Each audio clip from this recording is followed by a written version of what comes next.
अमंत्रमक्षरम नास्ति नास्ति मूलमनौषधम अयोग्यो पुरुषो नास्ति योजकस्तत्र दुर्लभ. अर्थात अमंत्रमक्षरम नास्ति, अर्थ नसलेला असं कुठलंही अक्षर या जगामध्ये नाही, असं कुठलंही अक्षर नसतं.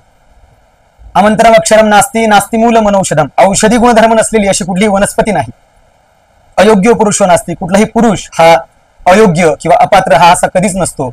योजकस्तत्र दुर्लभ, अर्थात योजना आखून आपल्या आयुष्याची वाटचाल करणारा, आपल्या कारकिर्दीच्या दिशेने आपला महत्वपूर्ण पाऊलवाट आणि प्रवास संपन्न करणारा असा व्यक्ती मात्र अतिशय दुर्मिळ असतो. अशाच एका दुर्मिळ व्यक्तिमत्व लाभलेल्या वैदिक गुरुजींची आपण आज मुलाखत घेणार आहोत, ज्या गुरुजींना 2016 साली वेदविद्या संवर्धन समिती पुणे यांच्यातर्फे आदर्श वेद अध्यापक पुरस्कार वेदमूर्ती घनपाठी विश्वनाथ जोशी गुरुजी आळंदी यांच्या हस्ते प्रदान करण्यात आला. तसेच 2023 सालचा आदर्श शिक्षक पुरस्कार लायन्स क्लब छत्रपती संभाजीनगर यांच्यातर्फे माजी आयुक्त पुरुषोत्तमजी भापकर सर यांच्या हस्ते गुरुजींना प्रदान करण्यात आला. अर्थातच श्रीकृष्ण गुरुकुल वेद पाठशाळेचे प्रधानाचार्य, आपल्या छत्रपती संभाजीनगर मधलं नावाजलेलं वैदिक व्यक्तिमत्व अनिरुद्ध जनार्दन देशमुख गुरुजी. अनिरुद्ध गुरुजी नमस्कार. हरि ओम. गणानान्तवा गणपतिग्ं हवामहे प्रियानान्तवा प्रियपतिग्ं हवामहे निधीनान्त्वा निधिपतिग्ं हवामहे वसो मम आहमजानि गर्भधमात्वमजासि गर्भधम् विश्वानि देव सवितर्दुरितानि परासुव जद्भद्रं तन्न आसुव. गुरुर्ब्रह्मा गुरुर्विष्णुर्गुरुर्देवो महेश्वरः गुरुः साक्षात् परब्रह्म तस्मै श्री गुरवे नमः. जमदग्निप्रियां देवीं रेणुकामेकमातरं सर्वारंभे प्रसीदत्वं नमामि कुलदेवता. वाह, वातावरण निर्मितीसाठी वैदिकाने स्वतःला झोकून द्यावं ते असंच. या आपल्या मुलाखतीला सुरुवात करण्याआधी मी आपल्या सर्व प्रेक्षकांना सांगू इच्छितो की अनिरुद्ध जनार्दन देशमुख गुरुजी यांना येत्या 10 मे 2024 रोजी अक्षय तृतीयेच्या शुभ मुहूर्तावरती अध्यापनाच्या क्षेत्रामध्ये 18 वर्ष पूर्ण होतात. त्यामध्ये स्वतःची वेद पाठशाळा श्रीकृष्ण गुरुकुल वेद पाठशाळा या स्वतःच्या पाठशाळेला सुरू करून त्यांना अर्थात पूर्ण 12 वर्ष पूर्ण होतात. गुरुजी त्याबद्दल सर्वप्रथम आपलं अभिनंदन. श्रीनाथ सत्संग परिवार आणि श्रीनाथ वेदांग प्रतिष्ठान यांच्या संयुक्त विद्यमानाने आयोजित होत असलेल्या या गाथा वैदिकांची कार्यक्रमामध्ये मी श्रावण रमेशराव फडे तुम्हा सर्वांचं मनपूर्वक स्वागत करतो. आपण गप्पांना सुरुवात करूयात. गुरुजी, आपल्या मुलाखतीला सर्वप्रथम आपण वेळ देत आहात त्याबद्दल धन्यवाद आपले. आपण आपल्या मुलाखतीला सुरुवात करूयात. आपल्याला गप्पा मारायच्यात अगदी निवांत पद्धतीने. आपल्याला तुमचा संपूर्ण जो जीवन प्रवास आहे तो जाणून घ्यायचा. आपल्या जन्माविषयी आणि त्या काळाविषयी सांगा की आपलं गाव कुठलं आणि आपला जन्म सांगा. नक्कीच. नमस्कार, मी अनिरुद्ध जनार्दनराव देशमुख. माझा जन्म 1987 साली सेवली या आमच्या जन्मगावी झालेला आहे. सेवली म्हणजे जालना जिल्ह्यामध्ये सेवली हे गाव येतं, जालन्यापासून 60 किलोमीटर. त्यामध्ये अत्यंत अशी उज्ज्वल आणि धार्मिक परंपरा आमच्या घराण्याला लाभलेली आहे. सर्वप्रथम आमच्या पंजोबांच्या वडिलांचं मी थोडासा परिचय देऊ इच्छितो, कारण की उज्ज्वल परंपरा, धार्मिक परंपरा मी म्हटलो त्याचप्रमाणे त्या परंपरेचा एक परिचय मला या ठिकाणी द्यावासा वाटतो. म्हणून आमचे जे पंजोबांचे वडील होते अत्यंत विद्वान, धार्मिक आणि त्यांनी मोठमोठ्या पद्यांची रचना या ठिकाणी केलेली आहे. त्यांचे ते ग्रंथही आपल्याकडे तसे उपलब्ध आहेत. आणि विशेष म्हणजे त्यांनी 4ही आश्रमांचं पालन केलं. ब्रह्मचर्य आश्रम, गृहस्थाश्रम, वानप्रस्थाश्रम आणि संन्यासाश्रम. त्याबद्दल मी फक्त संन्यासाश्रमाबद्दल त्यांचा सांगतो की त्यांनी संन्यास घेतल्यानंतर आमचे आजोबा सांगायचे की 3 दिवस एका संन्यासाने एका गावामध्ये राहू नये असा नियम आहे. तर संन्यास घेतल्यानंतर 3 दिवसानंतर त्यांनी आपला देह जो आहे, आमच्या गावातलं सिद्धेश्वर मंदिर म्हणून आहे, सिद्धेश्वर महान, त्या उंबरठ्यावरती त्यांनी तो देह सोडला. त्यानंतर तशी परंपरा आमचे पंजोबा, त्यांना देखील असे शेवटच्या काळामध्ये विदेही अवस्था प्राप्त झाली. त्यांचा इतका अभ्यास होता की त्यांना साक्षात भगवंताचे दर्शन झाले. त्यांचा एक चमत्कार मी सांगतो की ते माडीवरती जप अनुष्ठान करत असताना त्यांना भगवंताचं असं दृष्टांत झालं आणि ते दुसऱ्या मजल्याहून खाली त्या भगवंताला भेटायला गेले आणि खाली पडले. बर. त्यांना साक्षात भगवंत दिसले, पण त्यांना कुठल्याही प्रकारची इजा वगैरे अशी झाली नाही आणि दुसऱ्या मजल्यावरून पडून कुठली इजा झाली? कुठलीही काही कसल्याही प्रकारची इजा झालेली नाही. आणि त्यांच्याकडे सर्व प्रकारचे ग्रंथ, त्या काळातील सगळ्या प्रकारच्या पिक्चरच्या स्क्रिप्ट देखील त्यांच्याकडे सगळ्या होत्या. नाटकं त्यावेळेस व्हायचे, बरं. ते सगळे नाटकं अगदी म्हणजे असं पूर्ण घर त्यांचं असं पुस्तकांनी भरले आणि ते सगळे पुस्तकं त्यांनी वाचलेली अशा प्रकारे.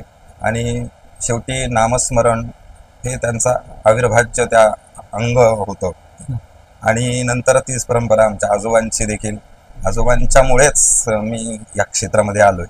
त्यांनी माझ्या बालपणीच निर्णय घेतला की याला आपल्याला वेद पाठशाळेमध्ये पाठवायचं आणि त्याला जोड आमच्या गुरुजींची मिळाली. ती कशी ती मी सांगतोच थोडं. लहानपणी एक खेडं गाव आमचं, त्या सेवली गावाच्या जवळच आमची तिथे शेती आहे. हे अत्यंत खेडगाव. त्या खेड्या गावामध्ये फक्त आमचं एकच घर फक्त ब्राह्मणाचं. तर त्या ब्राह्मणाच्या घरी आमचे जे गुरुजी आहेत वेदमूर्ती श्री दुर्गादासजी मुळे, हे आमच्या वडिलांचे सख्खे आत्ते भाऊ, म्हणजे आमच्या आजोबा आमच्या गुरुजींचे सख्खे मामा. ते एक दिवस सहज आले आणि त्यांनी त्या ठिकाणी मला पाहिलं. मी त्यावेळेस 6 वर्षाचा होतो.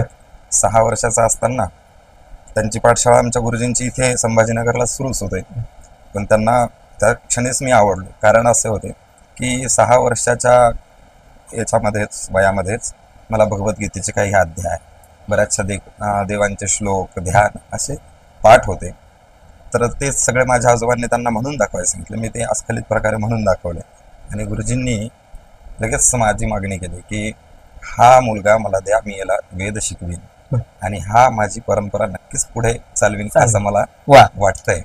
म्हणून गुरुजींनी कदाचित त्याच वेळेस ओळखलं असावं, म्हणून आमच्या आजोबांनीही ते स्वीकारलं आणि वयाच्या 8व्या वर्षी मुंज करून लगेच मुंज देखील माझी पाठशाळेमध्ये, ज्या पाठशाळेमध्ये शिकलो, गुरुजींच्या मुलाची मुंज, माझी मुंज, सोबतच झाली, पाठशाळेमध्येच झाली आणि लगेच वेदाध्ययनाला सुरुवात झाली. तत्पूर्वी असं व्हायचं, त्या खेडेगावामध्ये पिंपळवाडी त्या गावाचं नाव, मी जी प्राथमिक शाळा शिकायचो 5वी पर्यंत त्या ठिकाणीच पाठशाळा शिकलो. तर तिथले सर लोक जे होते, काही धार्मिक असे सर होते, त्यामध्ये एक खरात सर म्हणून मला आठवतात, नागरे सर म्हणून आठवतात. तर ते आमच्या आजोबांकडे भगवद्गीता, विष्णू सहस्रनाम, काही स्तोत्र शिकण्यासाठी संध्याकाळच्या वेळेला यायचे, रोज यायचे, त्यांचा नित्यनेम होता. बरोबर. तर आल्यानंतर मी देखील बाजूलाच असं बसलेलो असायचो आणि माझा अभ्यास सुरू असायचा किंवा मला ती आवड होती म्हणून मी तिथेच रमायचो. तर एक दिवस आमच्या आजोबांनी त्यांना उच्चार सांगितला, अक्षरश्चाक्षर एवच. अच्छा. हा, तर तो त्यांना थोडासा अवघड गेला. त्या सरांना, आमच्या जे सर होते, तर त्यांना तो अवघड वाटला आणि मग मी लहान होतो, मला काही समजत नव्हतं, पण मी सहज म्हणून गेलो की गुरुजी सर असा नाही, असा उच्चार करावा, ते अक्षरश्चाक्षर एवच असं आहे. आमच्या आजोबा म्हटले, अरे असं मध्ये बोलू नये, मोठ्यांना असं प्रकारे सांग, तुला येतंय का सगळं? म्हटलं हो. आणि आमच्या आजोबा जे सर शिकवत होते 15वा अध्याय गीतेचा, म्हणे मग मी सुरुवात केली त्या अध्यायाची आणि पूर्ण अध्याय अस्खलित त्यांना म्हणून दाखवला. त्या सरांना इतकं आश्चर्य वाटलं आणि त्यांनी देखील आमच्या आजोबांना सांगितलं की या मुलाला इथे ठेवू नका, हा वेगळा याचा मुलगा आहे, धारणेचा मुलगा आहे, तेव्हा याला तुम्ही पाठशाळेमध्ये किंवा दूर कुठेतरी चांगल्या पाठशाळेमध्ये शिकवा. तर अशा सगळ्या अनुषंगाने मी पाठशाळेमध्ये प्रवेश मिळाला. 1996 साली मला पाठशाळेमध्ये प्रवेश मिळाला. त्यावेळेस 1996 साली, त्यावेळेस 8 वर्षाचंच वय होतं, सगळ्यात लहान होतो मी आमच्या बॅचमध्ये. आमच्या बॅचमध्ये जवळजवळ 8-9 जण होते. त्यामध्ये आपला माहिती आहे अनंत पांडव गुरु आहे, वरून लोकाक्ष आमच्या आत्ते भाऊ आहे, गणेश, नागेश, अशा प्रकारचे 7-8 जण आम्ही त्यावेळेस होतो. आणि ती पाठशाळा गुरुजींच्या घरीच चालायची त्यावेळेस, इथे इथेच चालायची. आणि 97ला संमेलन झालं आणि त्या पाठशाळेमध्ये, हरसूलच्या पाठशाळेमध्ये माझं मुळे गुरुजींकडे सलग 6 वर्ष वेदाचं शिक्षण झालं. त्यामध्ये शुक्ल यजुर्वेद संहिता, त्यामध्येच काही याज्ञवल्क्य शिक्षा, संस्कृत, व्याकरण इत्यादींचं त्या ठिकाणी मला माझं शिक्षण झालं. नंतर बाहेर पडल्यानंतर 2003 साली मी बाहेर पाठशाळेच्या बाहेर बर. पडलो. त्यावेळेसही माझं वय कमीच असल्यामुळे मी पुढे शिकण्याचा निर्णय केला. पण शिकतानाच असं वाटलं की परिस्थिती आपली थोडीशी गावात बिकट आहे. कारण की अत्यंत कष्टाने आमचे आई वडील आजोबा त्या गावामध्ये राहायचे. तिथे सगळं शेंदून पाणी वगैरे आणणे, तिथल्या सुविधा त्या काळी तिथे नव्हत्या. लाईट जरी गेली तरी 15-15 दिवस लाईट त्या गावामध्ये नसायची. हे सगळं मला दिसत होतं की काय खूप कष्ट आहेत त्यांना त्या ठिकाणी. तर आपण पुढे हे बदललं पाहिजे. तर आपण शिक्षणासोबतच आपल्याला पैशाची देखील आवश्यकता आहे. आपण काहीतरी हातभार लावला पाहिजे, काहीतरी चांगलं केलं पाहिजे त्यांच्यासाठी. तर शिकत असताना पुढे 4 वर्ष मी कर्मकांडाचं शिक्षण जे आहे ते आमचे मामा जे आहेत श्री लोकाक्ष गुरुजी, सूर्यकांत लोकाक्ष, ते पण आमच्या आत्यांचे मिस्टर आहेत, त्यांच्याकडून आणि विविध असे संपर्कात जे कोणी गुरुजी लोक मोठमोठे आले त्यांच्याकडून असं कर्मकांडाचं शिक्षण पूर्ण केलं. आणि त्याच्यासोबतच पैसाही मिळाला. त्यामुळे माझ्या शिक्षणासोबतच आमच्या घरी सुद्धा हातभार लागला. पण एक गोष्ट मात्र होती, त्या काळामध्ये वेद शिकल्यानंतर, कर्मकांड करायला लागल्यानंतर वेदाचं विस्मरण व्हायला लागलं. बर. तर माझ्या मनात असं आलं की हे विस्मरण नको व्हायला. आपण जे 6 वर्ष शिकलो बरोबर ते नक्कीच टिकायला पाहिजे आपल्याकडे. आणि बऱ्याचशा गुरुजींनी सांगितलं होतं त्यावेळेस की नाही, हे विसरू नको, हे विसरला तर काही किंमत नाही. बरोबर. तर मी त्यावेळेस ठरवलं की दर एकादशीला, प्रत्येक एकादशीला आपण पारायण करावं. वेद पारायण, शुक्ल पक्ष कृष्ण पक्ष अशा दोन्ही एकादशींना म्हणजे एका महिन्यामध्ये 2 पारायण व्हायलाच पाहिजे. तर आपलं टिकून राहील. नाही तर मग जेवढे कामाचे मंत्र आहेत तेवढे राहतात, बाकी विसरून जातात. वेद ही पक्षिणी विद्या आहे, सगळ्यांना माहिती आहे ना. तर तेव्हा मी वेदाचं पारायणाला सुरुवात केली 2004 पासून. ते आजपर्यंत भगवंत माझ्याकडून करून घेतोय. आणि नंतर असं वाटलं की आपण अध्यापन करावं, तसं बोलतोच. पण माझं बालपण असं होतं, जसं शाळेतील देखील खूप रम्य वातावरण त्या आमच्या पाठशाळेमध्ये होतं. आणि अशा वातावरणामध्ये माझं वेदाचं अध्ययन हे पूर्ण. मग आपण जेव्हा शालेय शिक्षण घेत होतात, शिवलीला शिक्षण झालं आपलं शालेय शिक्षण, पिंपळवाडी म्हणून, ते शिक्षण झाल्यानंतर आपण जेव्हा वेद पाठशाळेमध्ये गेला, तर त्यावेळेस आपण इकडच्या शिक्षकांनी आपल्याला अनुमती दिली की हा विद्यार्थी जाता येता घेऊन जा म्हणून, की एवढा हुशार विद्यार्थी सोडावा असं शाळेला वाटलं का शालेय शिक्षणाच्या बाबतीत? नक्कीच कोणालाच वाटणार नाही. पण शिक्षक जाणून होते की याला स्पार्क आहे काहीतरी याच्यामध्ये, याला आपण सोडायला पाहिजे. त्यांनी बरीच विनंती केली त्यावेळेस आमच्याकडे. 1 वर्ष त्यांनी नाव त्यांच्या शाळेमध्ये ठेवलं होतं की काहीतरी सहकार्य त्यांनी भरपूर केलं आपल्याला. पण शेवटी मला धार्मिकतेची पूर्ण आवड होती. लहानपणीपासून तसे संस्कारही होते आणि परंपराही होती. त्यामुळे नक्कीच या क्षेत्राकडे वळलो मी. ते आजपर्यंत या क्षेत्रामध्ये अगदी प्रामाणिकपणे काम करत आहे. भगवंत माझ्याकडून हे काम करून. हा सगळा प्रवास करत असताना तुमच्या आई वडिलांचं सहकार्य कसं होतं, किंवा त्यांनी तुम्हाला कशा पद्धतीने सूट दिली, किंवा त्यांनी प्रतिप्रश्न उपप्रश्न विचारून गुरुजींना काही नकार दिला किंवा बाबा नाही आम्हाला मुलगा द्यायचा नाही, असं की त्यांची इच्छा होती की तुम्ही या क्षेत्रामध्येच यावं असं? नाही, त्यावेळेस बघा, आमचे आजोबा जे होते त्यांचा मुख्य घरामध्ये अधिकार होता. बरोबर. त्यांच्या शब्दाच्या बाहेर कोणी जाणार बिलकुल. बरोबर. आणि त्यांनी निर्णय घेतलेला तो योग्यच असणार. की आमच्या वडिलांना, आईला आणि त्यांचे खरंच त्याग. त्या काळामध्ये अत्यंत फोन नव्हता, कुठलाही संपर्क नाही. आम्ही आठवतं की पत्र लिहायचो, पत्र व्यवहार करायचो. आणि एवढा लहान मुलगा, 8 वर्षाचा मुलगा आपण पाठशाळेमध्ये सोडतोय. नक्कीच त्यांचा खूप मोठा त्यावेळेस त्याग आहे. पण त्यांचं त्याला त्या त्यागाचं जे आहे त्यांना आज समाधान वाटतंय. बरोबर. त्यांना खरंच आपण त्यावेळेस याला सोडलं, त्यामुळे तोही घडला आणि त्याच्याकडून चांगलं कार्यही घडतंय याचा त्यांना नक्कीच चांगला अभिमान वाटतो. आपण पाठशाळेमध्ये गेला, विद्यार्थी दशेमधले अनुभव सांगा ना, की आपल्याला नेमकं पाठशाळेमध्ये कशा पद्धतीने सगळं जी विद्या ग्रहण केली, वेद विद्या ग्रहण करत असताना पाठशाळेमधली जी तुमची विद्यार्थी दशा होती त्याबद्दल काही सांगा. कसा होता तो प्रवास एकंदरीत?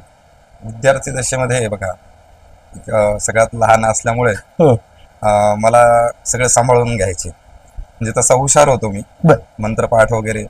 पण असं की रात्री झोप यायची, लवकर झोप यायची. लवकर झोपून गेलं की कोणीतरी बळजबरी असं उठवायचं, अरे जेवून घे. अच्छा, म्हणजे जेवणाआधी झोपून हा, जायचं. जेवणाआधीच थकून गेलं. सकाळी उठायला मात्र मी सगळ्यात आधी उठायचो. अच्छा. हा, सगळ्यांना उठवायचं. 4 वाजता त्यावेळेस उठायला लागायचं. बर हर्सुलच्या पाठशाळेमध्ये गेल्यानंतर ती माझ्यावरती जबाबदारी होती बर की सगळ्यांना उठवायचं. बर आणि नंतरचा काळ असा गेला की माझी संविता संपत आल्यानंतर माझ्यावरती गुरुजींनी काही विशेष जबाबदाऱ्या दिल्या बर की ह्या विद्यार्थ्यांचं जे आहे सगळी दिनचर्या तुम्ही पाहायची, तूच पाहायची. बर. सकाळी उठवण्यापासून त्यांचा अभ्यास सुद्धा घ्यायचा, जो काय अभ्यास केला असेल तो अभ्यास लिहून मला दाखवायचा.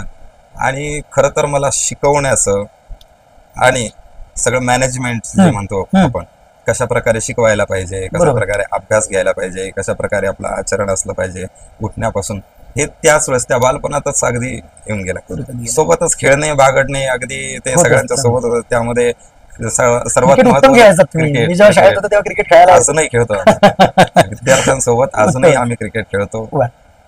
मग हे शालेय शिक्षण म्हणजे वैदिक शिक्षण घेत असताना आपण वैदिक शिक्षण पूर्ण केलं. वैदिक शिक्षण पूर्ण केल्यानंतर आपण जेव्हा विद्यार्थी दशेमध्ये होतात तेव्हा आपण अभ्यासाची तयारी कशी केली, मंत्रपाठ कसे झाले पाहिजे, किंवा मंत्रपाठ करत असताना तुमच्या बॅचमध्ये जे तुमचे सहकारी होते, बॅचमेट होते, त्यांच्यासोबत तुम्ही मंत्र त्यांच्यासोबत पाठ करायच्या की संथा तुमच्या पूर्ण व्हायच्या आधी तुमचे मंत्र पाठ व्हायचे, त्या संबंधी कसं नियोजन होतं? त्यामध्ये बघा, त्यावेळेस एकदम लहान असल्यामुळे खूप जास्त गांभीर्य नव्हतं बर अभ्यासाचं. बर बर हा, खरं सांगायचं म्हटलं. अच्छा. पण सुरुवातीच्या काळामध्ये आमच्या गुरुजींचे जे बंधू आहेत, श्री उपेंद्र मुळे म्हणून आहे, उपू काका, हा, ते आजही माझ्यासोबत आमच्या पाठशाळेमध्ये शिकवत वा असतात. वा.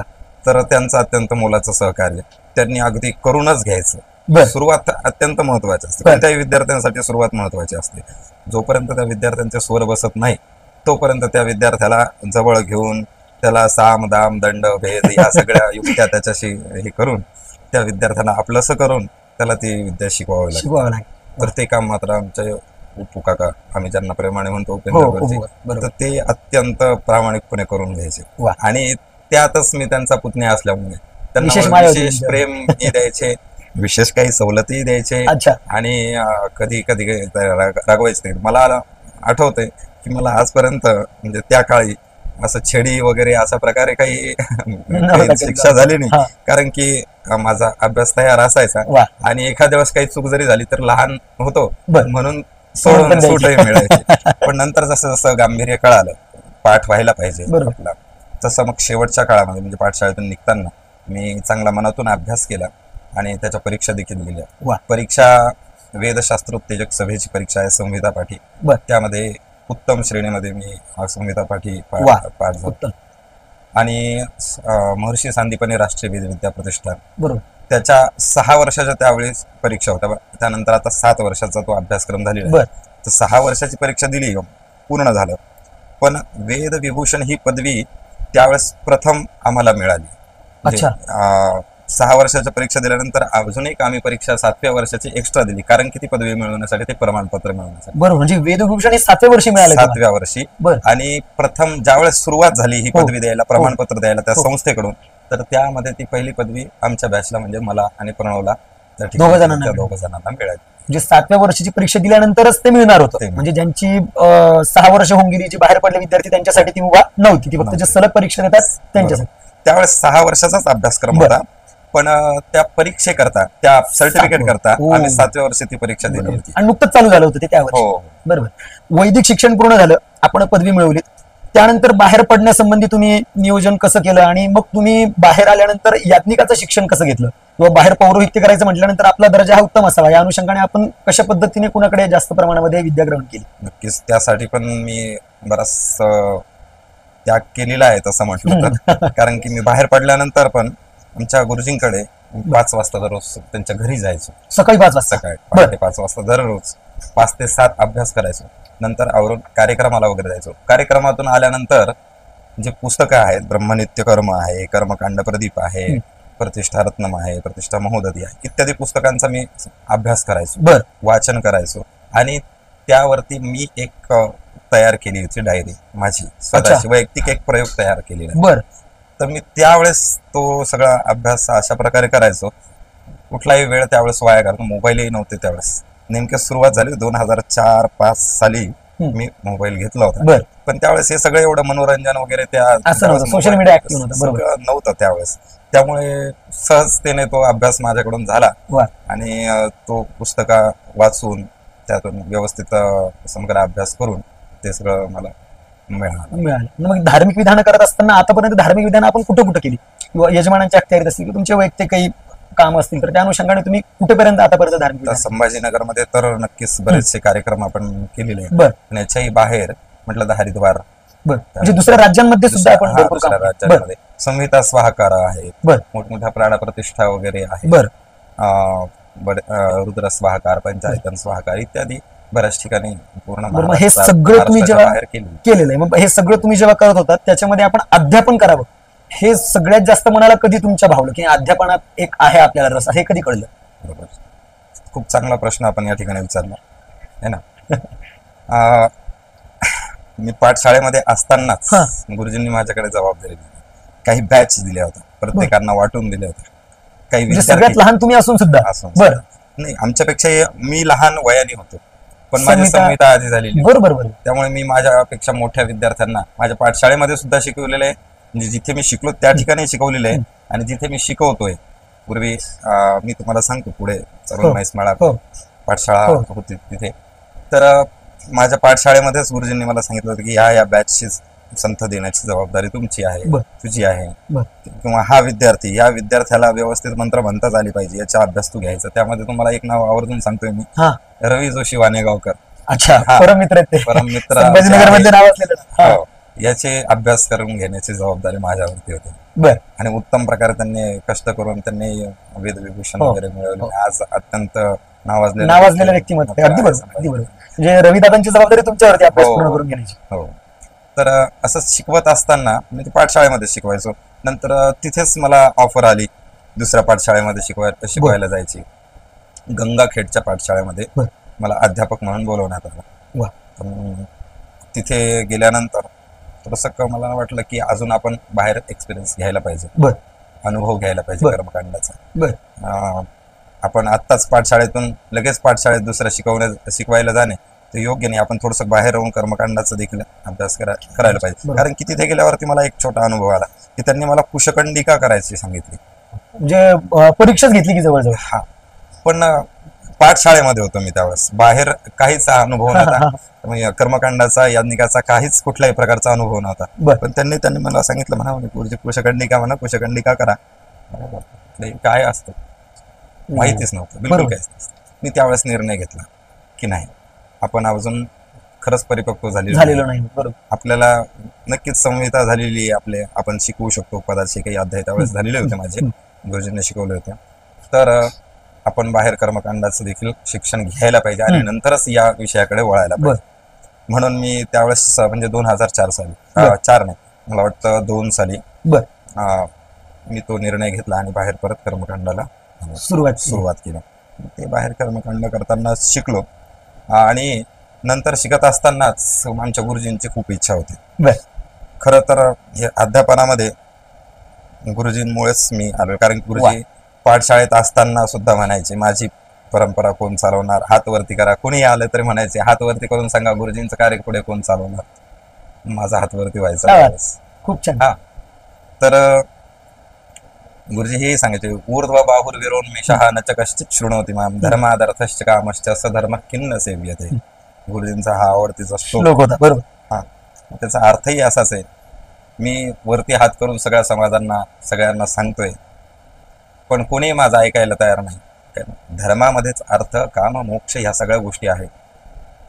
त्याचं पालन जर केलं तर सगळं काही व्यवस्थित होणार आहे. तेच गुरुजींचे शब्द आणि त्यामुळेच मी या वेद अध्यापनाकडे वळालो. म्हणजे आपण हे 2000 जवळपास 4-5 पासून अध्यापनाचं कार्य करत आहे. 5 पासून समजा 2005 पासून एक कार्य करत असताना आपण जसं सांगताय की आपण संहिता पारायण दर एकादशीच्या दिवशी करता. दर एकादशीला संहिता पारायण जे असतं ते पारायण करत असताना 20 वर्षामध्ये विशेष अशी कुठली पारायण आहेत का की जेव्हा तुम्हाला भरपूर तुमचे जे सहकारी असतील त्यांचं सहकार्य लाभलं, किंवा विद्यार्थी जे तयार झाले त्यांनी तुम्हाला संहिता पारायणामध्ये सहकार्य केलं, मित्रपरिवाराला अशा पद्धतीने काही पारायण झाली का? एकूण पारायण झाली किती असं मला एकंदरीत प्रश्न आहे. असं मला तसं जर पाहिलं तर आता अजून मी गणित नाही केलेलं त्या गोष्टीचं. 20 वर्षांमध्ये निरंतर चालूच आहे. 20 वर्ष पारायण सुरूच आहे. त्यामध्ये कधी कधी प्रसंगी हा, आम्ही रेल्वे स्टेशनवरती सुद्धा पारायण केलेलं आहे. काय सांगता? हो. म्हणजे रेल्वे म्हणजे स्टेशन वरतीच? मला आठवतं आम्ही ज्यावेळेस श्रीरंगम येथे गेलो होतो, बर. तर एक दिवस आम्हाला चेन्नईमध्ये थांबावं लागलं होतं. बर. त्या दिवशी एकादशी होती. त्या दिवशी पण एकादशीचं पारायण हे झालंच पाहिजे, काय करावं. मग तिथे आम्हाला वेळ होता, तर त्या स्टेशनवर देखील आम्ही ते वेदाचं पारायण आम्ही केलेलं आहे.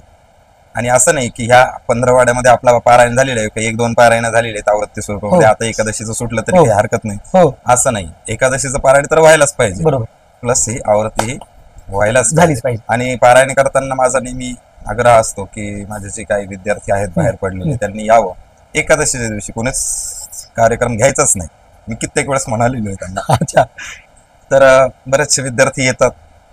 आता आता अशात थोडंसं कमी झालेलं आहे, बर, व्याप वाढला पण सगळ्यांचा. मध्यंतरी बरेच विद्यार्थी यायचे पारायणाला आणि व्हायचे व्यवस्थित पारायण, सर्व व्हायचे. बर, मग हे सगळं करत असताना ही बाहेरची कामं असतील, तुमचा स्वतःचा अभ्यास असेल, तुमचं याज्ञिकाचं अध्ययन असेल, हे सगळं करत असताना विद्यार्थी शिकवणे आणि बाहेरची कामं या दोघांचा समतोल कसा राखला तुम्ही, मला असं म्हणायचं? अत्यंत तारेवरची कसरत होती. सध्या तरी अगदी घरामध्ये सुद्धा वेळ द्यायला वेळ नाहीये. नाही. बरं. हा, कारण की सुरुवात माझी अशी झाली अध्यापनाची, तसं सांगितलं तर चालेल. हो, होता हो, हो. सुरुवात आता. हो.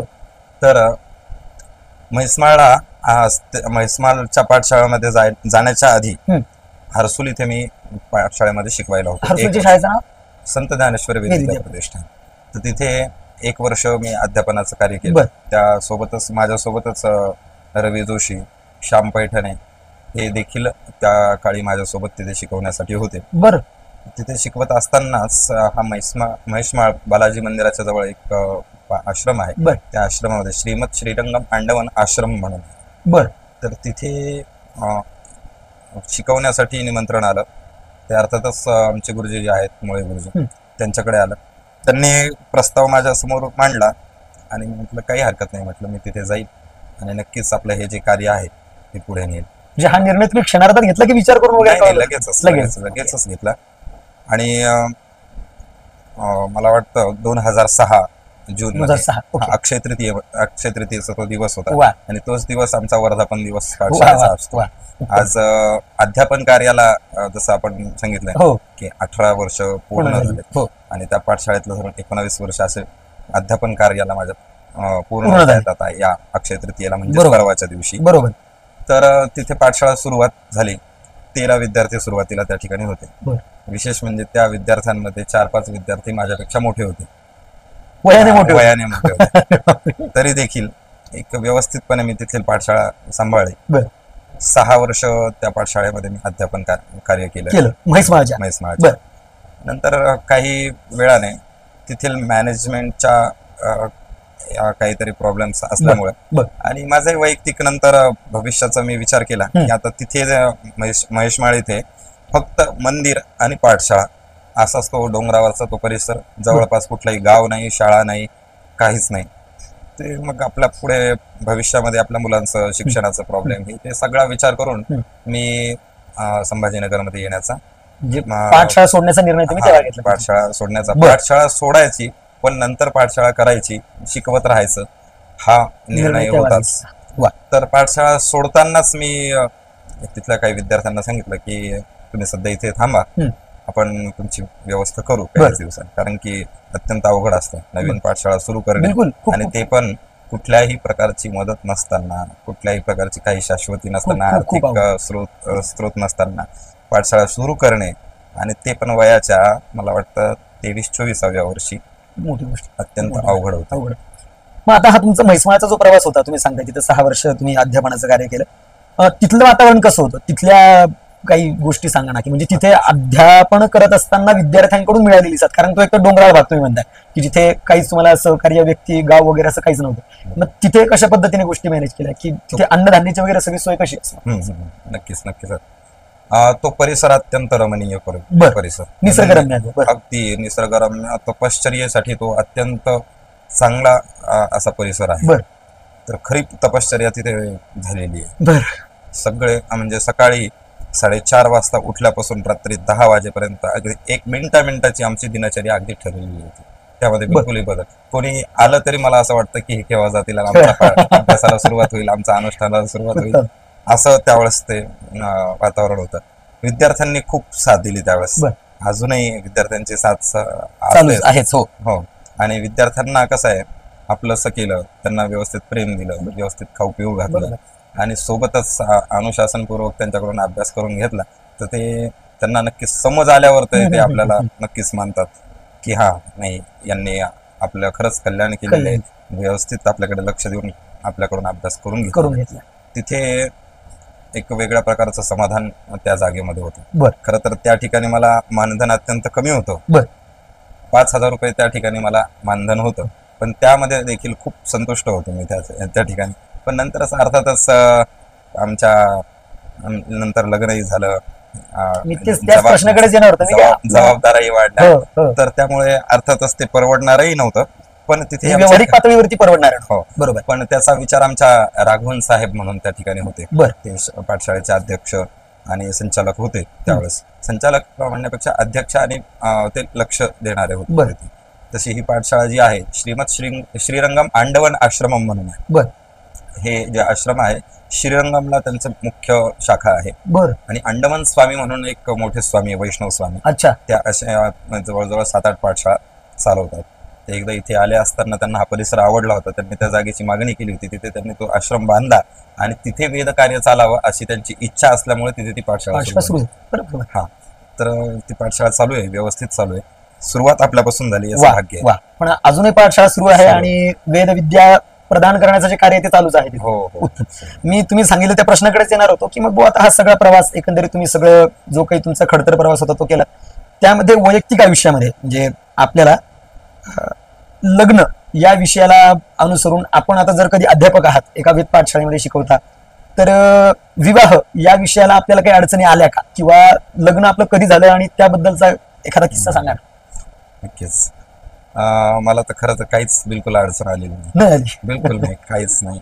तुम्हाला सांगायचं म्हणजे आश्चर्य वाटेल, एका क्षणातच 8 ठिकाणाहून ठिकाण आले. काय सांगता, म्हणजे 8 वेगवेगळी ठिकाणं तुम्हाला? त्यातच म्हणजे खरं तर करायचा असा निर्णय नव्हताच त्यावेळेस, पण ते अचानकच योग आले सगळे आणि कळालं की नाही, मला नाही कळालं, इतरांना म्हणजे ज्यांच्याकडून हे प्रस्ताव आले त्यांना की यांना करायचंय की आपण लगेच संपर्क साधला पाहिजे. अशा प्रकारे मग अशा 8 ठिकाणं त्यावेळेस आले. त्यामध्ये आमचं जे सध्या लग्न जे झालेलं आहे ते आहेत शनी शिंगणापूरचे मुख्य पुजारी श्री अशोक देवा म्हणून, अशोक कुलकर्णी. त्यांच्याकडे आमचं नेहमी येणं जाणं, जवळजवळ 7-8 वर्षापूर्वीपासून मी त्यांच्याकडे जाणं येणं वगैरे होतं. विवाहाच्या 7-8 वर्ष आधीपासून त्यांच्याकडे म्हणजे कार्यक्रमा संदर्भामध्ये वगैरे जाणं असायचं, पण हा विषय कधीच नव्हता, विवाहाचा वगैरे असा विषय कधीच नव्हता. त्यांचा पुतण्या माझ्याकडे शिकायला होता. विशाल कुलकर्णी त्याचं नाव, तो माझ्याकडे शिकायला होता. 2 वर्ष त्याचे झालेले होते शिकायला माझ्याकडे. तर त्यांचाही हा प्रस्ताव आला आणि खरं तर तुम्हाला सांगायला असं आश्चर्य वाटेल, त्यांचं म्हणजे आहे घरदार सगळं एकदम व्यवस्थित. आमचे जे मिसेस आहे त्यांचंही शिक्षण व्यवस्थित झालेलं, माझ्यापेक्षा अत्यंत चांगला त्यांना वर मिळालं असतं, ठिकाण मिळालं असतं, किंवा त्यांचा इकडे या विषयाकडे पाहण्याचा दृष्टिकोन आजकाल खूप अवघड झालेला आहे सगळ्या परिस्थितीमुळे. पण त्यांनी तो निर्णय घेतला की नाही, योग्य मुलगा आहे, आपण विचारून बघू आणि झालं तर चांगलंच आहे. याचं मलाही आश्चर्य वाटलं होतं त्यावेळेस. आणि नंतर तो योग आल्यानंतर मी सांगितलं, आमच्या आत्याला सांगितलं, तो योग दंडे गुरुजी जे आहेत ते आमच्या पाठशाळेचे कालिदासजी दंडे, त्यांच्या मार्फत तो आला. मी त्यांना सांगितलं म्हणजे आमच्या आत्याशी बोला. नंतर पुढच्या गोष्टी सगळ्या घडत गेल्या आणि 2009 साली माझा विवाह झाला. तो कुठे संपन्न झाला विवाह आपला? सोनई. त्यांच्याच गावी. तुमच्या धर्मपत्नीची सुद्धा या कार्यामध्ये तुम्हाला 100% साथ आहे हे नक्कीच. तिच्या साथीशिवाय कसं काय शक्य नसतं. आज परिस्थिती अशी आहे की कोणाला घरामध्ये ठेवायचं नाही ठेवायचं, नातेवाईकाला सुद्धा आपण खरंच एक व्यक्ती तुमच्या घरात आल्यावरती इक्वेशन बिघडून जाते. नातेवाईकाचा जरी मुलगा असला तरी आपण ठेवायला थोडस मागे पुढे पाहतो. आपण आज आमच्या पाठशाळेमध्ये 23 ते 25 विद्यार्थी इथे राहतात, घरामध्ये राहतात, घरच्या सारखे राहतात. आणि त्या काळात तर मी सांगतो, आमच्या 3 रूम्स होत्या इथे. 3 रूम मध्येच मी, माझा परिवार, आई वडील, हं. आजी, हं. आमच्या पत्नी. त्यावेळेस फक्त मला मुलगा होता, मुलगा लहान होता, 6-7 महिन्याचाच मुलगा होता. ज्यावेळेस इथे संभाजीनगरमध्ये पाठशाळा 2012 साली सुरुवात केली, बरं. त्यावेळेची गोष्ट मी तुम्हाला बरं. सांगतोय. तर 3 रूम मध्ये आम्ही सगळेजण राहायचो. 10 विद्यार्थी त्यावेळेस होते. 10 विद्यार्थी तेव्हा होते 3 रूम मध्ये सुद्धा. 3 रूम मध्ये बरं. आम्ही राहायचो आणि पाठशाळा चालवायचो. तर ही नक्कीच त्यांनी त्यांचं जे आहे सहकार्य. सॅक्रिफाईस हो, त्यांनी प्रश्न. केलेले आहेत, है ना. आमच्या आई वडिलांनी केलेले आहे, अजूनही करतायत आणि सहकार्य नक्कीच आहे. त्यांनी मला हे करू दिलं, हेच आजकाल खूप- खूप मोठं सहकार्य आणि खरं. नक्कीच त्यांचा सहभाग आहे. त्यांच्याशिवाय हे शक्यच नाही, खरंच. हे कार्य शक्यच नाही. तुम्ही म्हैसमाळची शाळा सोडली. म्हैसमाळची शाळा सोडल्यानंतर आपल्याला पाठशाळा सुरू करायची आहे, हम्म. हा निर्णय कधी घेतला तुम्ही? आणि पाठशाळा आहे त्या परिस्थितीत सुरू करायची, याविषयी निर्णय कसा घेतला तुम्ही? खरंच म्हणजे खूप अवघड परिस्थिती होती, कारण की कुठून पैसा येणार. हम्म. तेव्हा घर होतं तुमचं स्वतःच? हो, घर नेमकंच मी 2011 सालीच घर घेतलं होतं. बर. ते भगवंताच्या कृपेने घराचं देखील व्यवस्थित झालं, कारण की माझ्याकडे तेवढे पैसे नव्हते बरोबर. घर घेण्याचे, पण ते केवळ वेद कृपेमुळेच या ठिकाणी घर मिळालं मला. वा. आणि कदाचित त्याचीच इच्छा असेल की इथे हे कार्य होऊ शकतं, म्हणून केवळ माझ्याकडे 4 लाख रुपये असताना 18 लाख रुपयाचं घर त्या काळी वा. घ्यावं म्हणजे घेता आलं. वा. म्हणजे फार टेन्शन होतं त्यावेळेस, कारण की 7,000 रुपये पगार, त्यामध्ये 5,000 60 रुपये हप्ता काटणार इत्यादी सगळे टेन्शन होतं. पण ते भगवंताने ते सगळं व्यवस्थित करून त्याला खरंच काळजी. आणि आतापर्यंतच्या आयुष्यात देखील नक्कीच वेदो रक्षति रक्षितः, ज्याने वेदाचं रक्षण केलं त्याचे वेद नक्कीच रक्षण करतो, याची प्रचिती मला पावलोपावली आलेली. वा वा. हो. तर या घरामध्ये पाठशाळा सुरू करण्याच्या दृष्टीने मी 3 महिन्याचा वेटिंग पिरियड ठेवला. खरंच अस्वस्थ होतो त्या काळामध्ये, बरोबर. कारण की काय करायचं, मजल होती. बाहेर कर्मकांड वगैरे जाऊन मी नक्कीच करू शकलो. माझी भरपूर मित्रमंडळी आहे, मुख्यतः म्हणजे आमचे सासरे बुवा शनी शिंगणापूरचे मुख्य पुजारी असल्यामुळे तिकडेही कार्यक्रम. पण नाही, इतक्या दिवस मी शिकवलं, अजूनही शिकवायलाच पाहिजे, हे कार्य आपल्याकडून घडायलाच पाहिजे, अशी तळमळ मात्र होती. त्या 3 महिन्यामध्ये ते मी नियोजन केलं इथे पाठशाळा सुरुवात करण्याचं, आणि विद्यार्थ्यांचंही घरच्यांचंही मोलाचं सहकार्य त्या ठिकाणी लाभलं आणि हळूहळू लोकही जोडत गेले. वा, हे सगळ्यात महत्वाचं आहे. आमचे एक यजमान आहे मुंबईचे, नितीनजी आम्ही त्यांना म्हणतो, नितीन भाई. ते मूळ गुजरातचे आहे. अच्छा. त्यांचा मला फार आग्रह की आपको छोड़ना नहीं, पढ़ाना छोड़ना नहीं है, सब विद्यार्थियों को आपको पढ़ाना ही है. मैं जब तक आपको दूसरी तरफ से कुछ मदद नहीं मिलती, आप मुझे कहिए, मैं आपको मदत करता रहूंगा.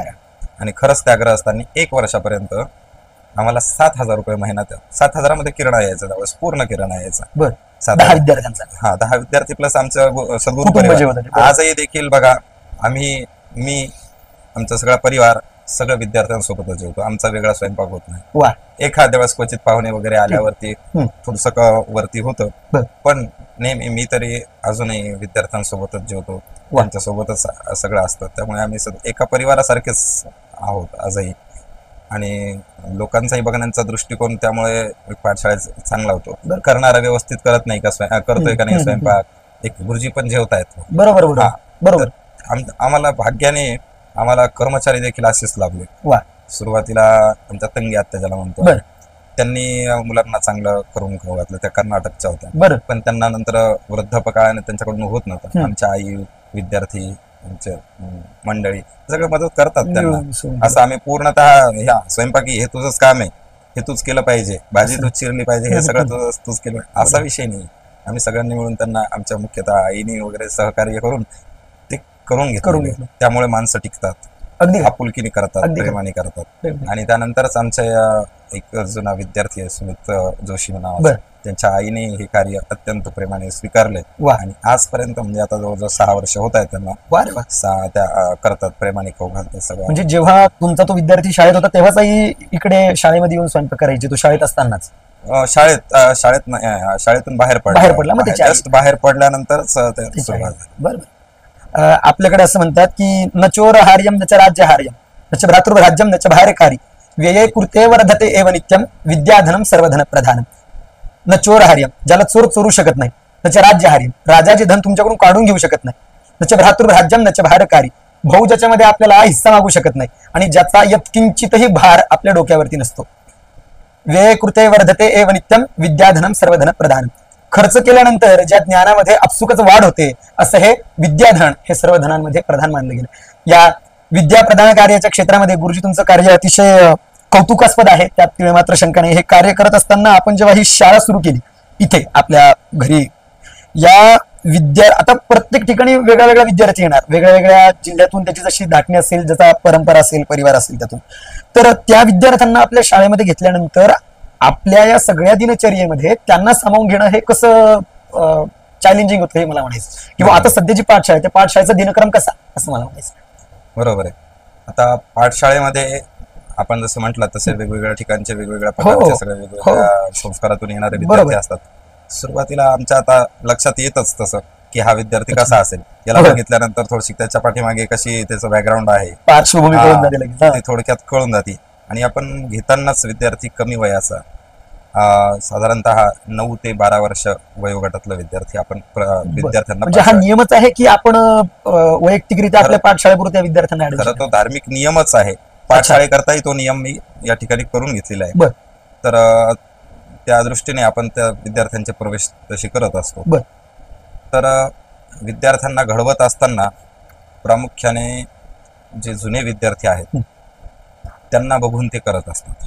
सुरुवात जी आहे संध्यावंदन वगैरे हे शिकवणे वेगळे आणि त्यांनी ते व्यवस्थित करून घेणे, हा ते त्यांना ते अंगवळणीच पडून जाते ते सगळ्या गोष्टी.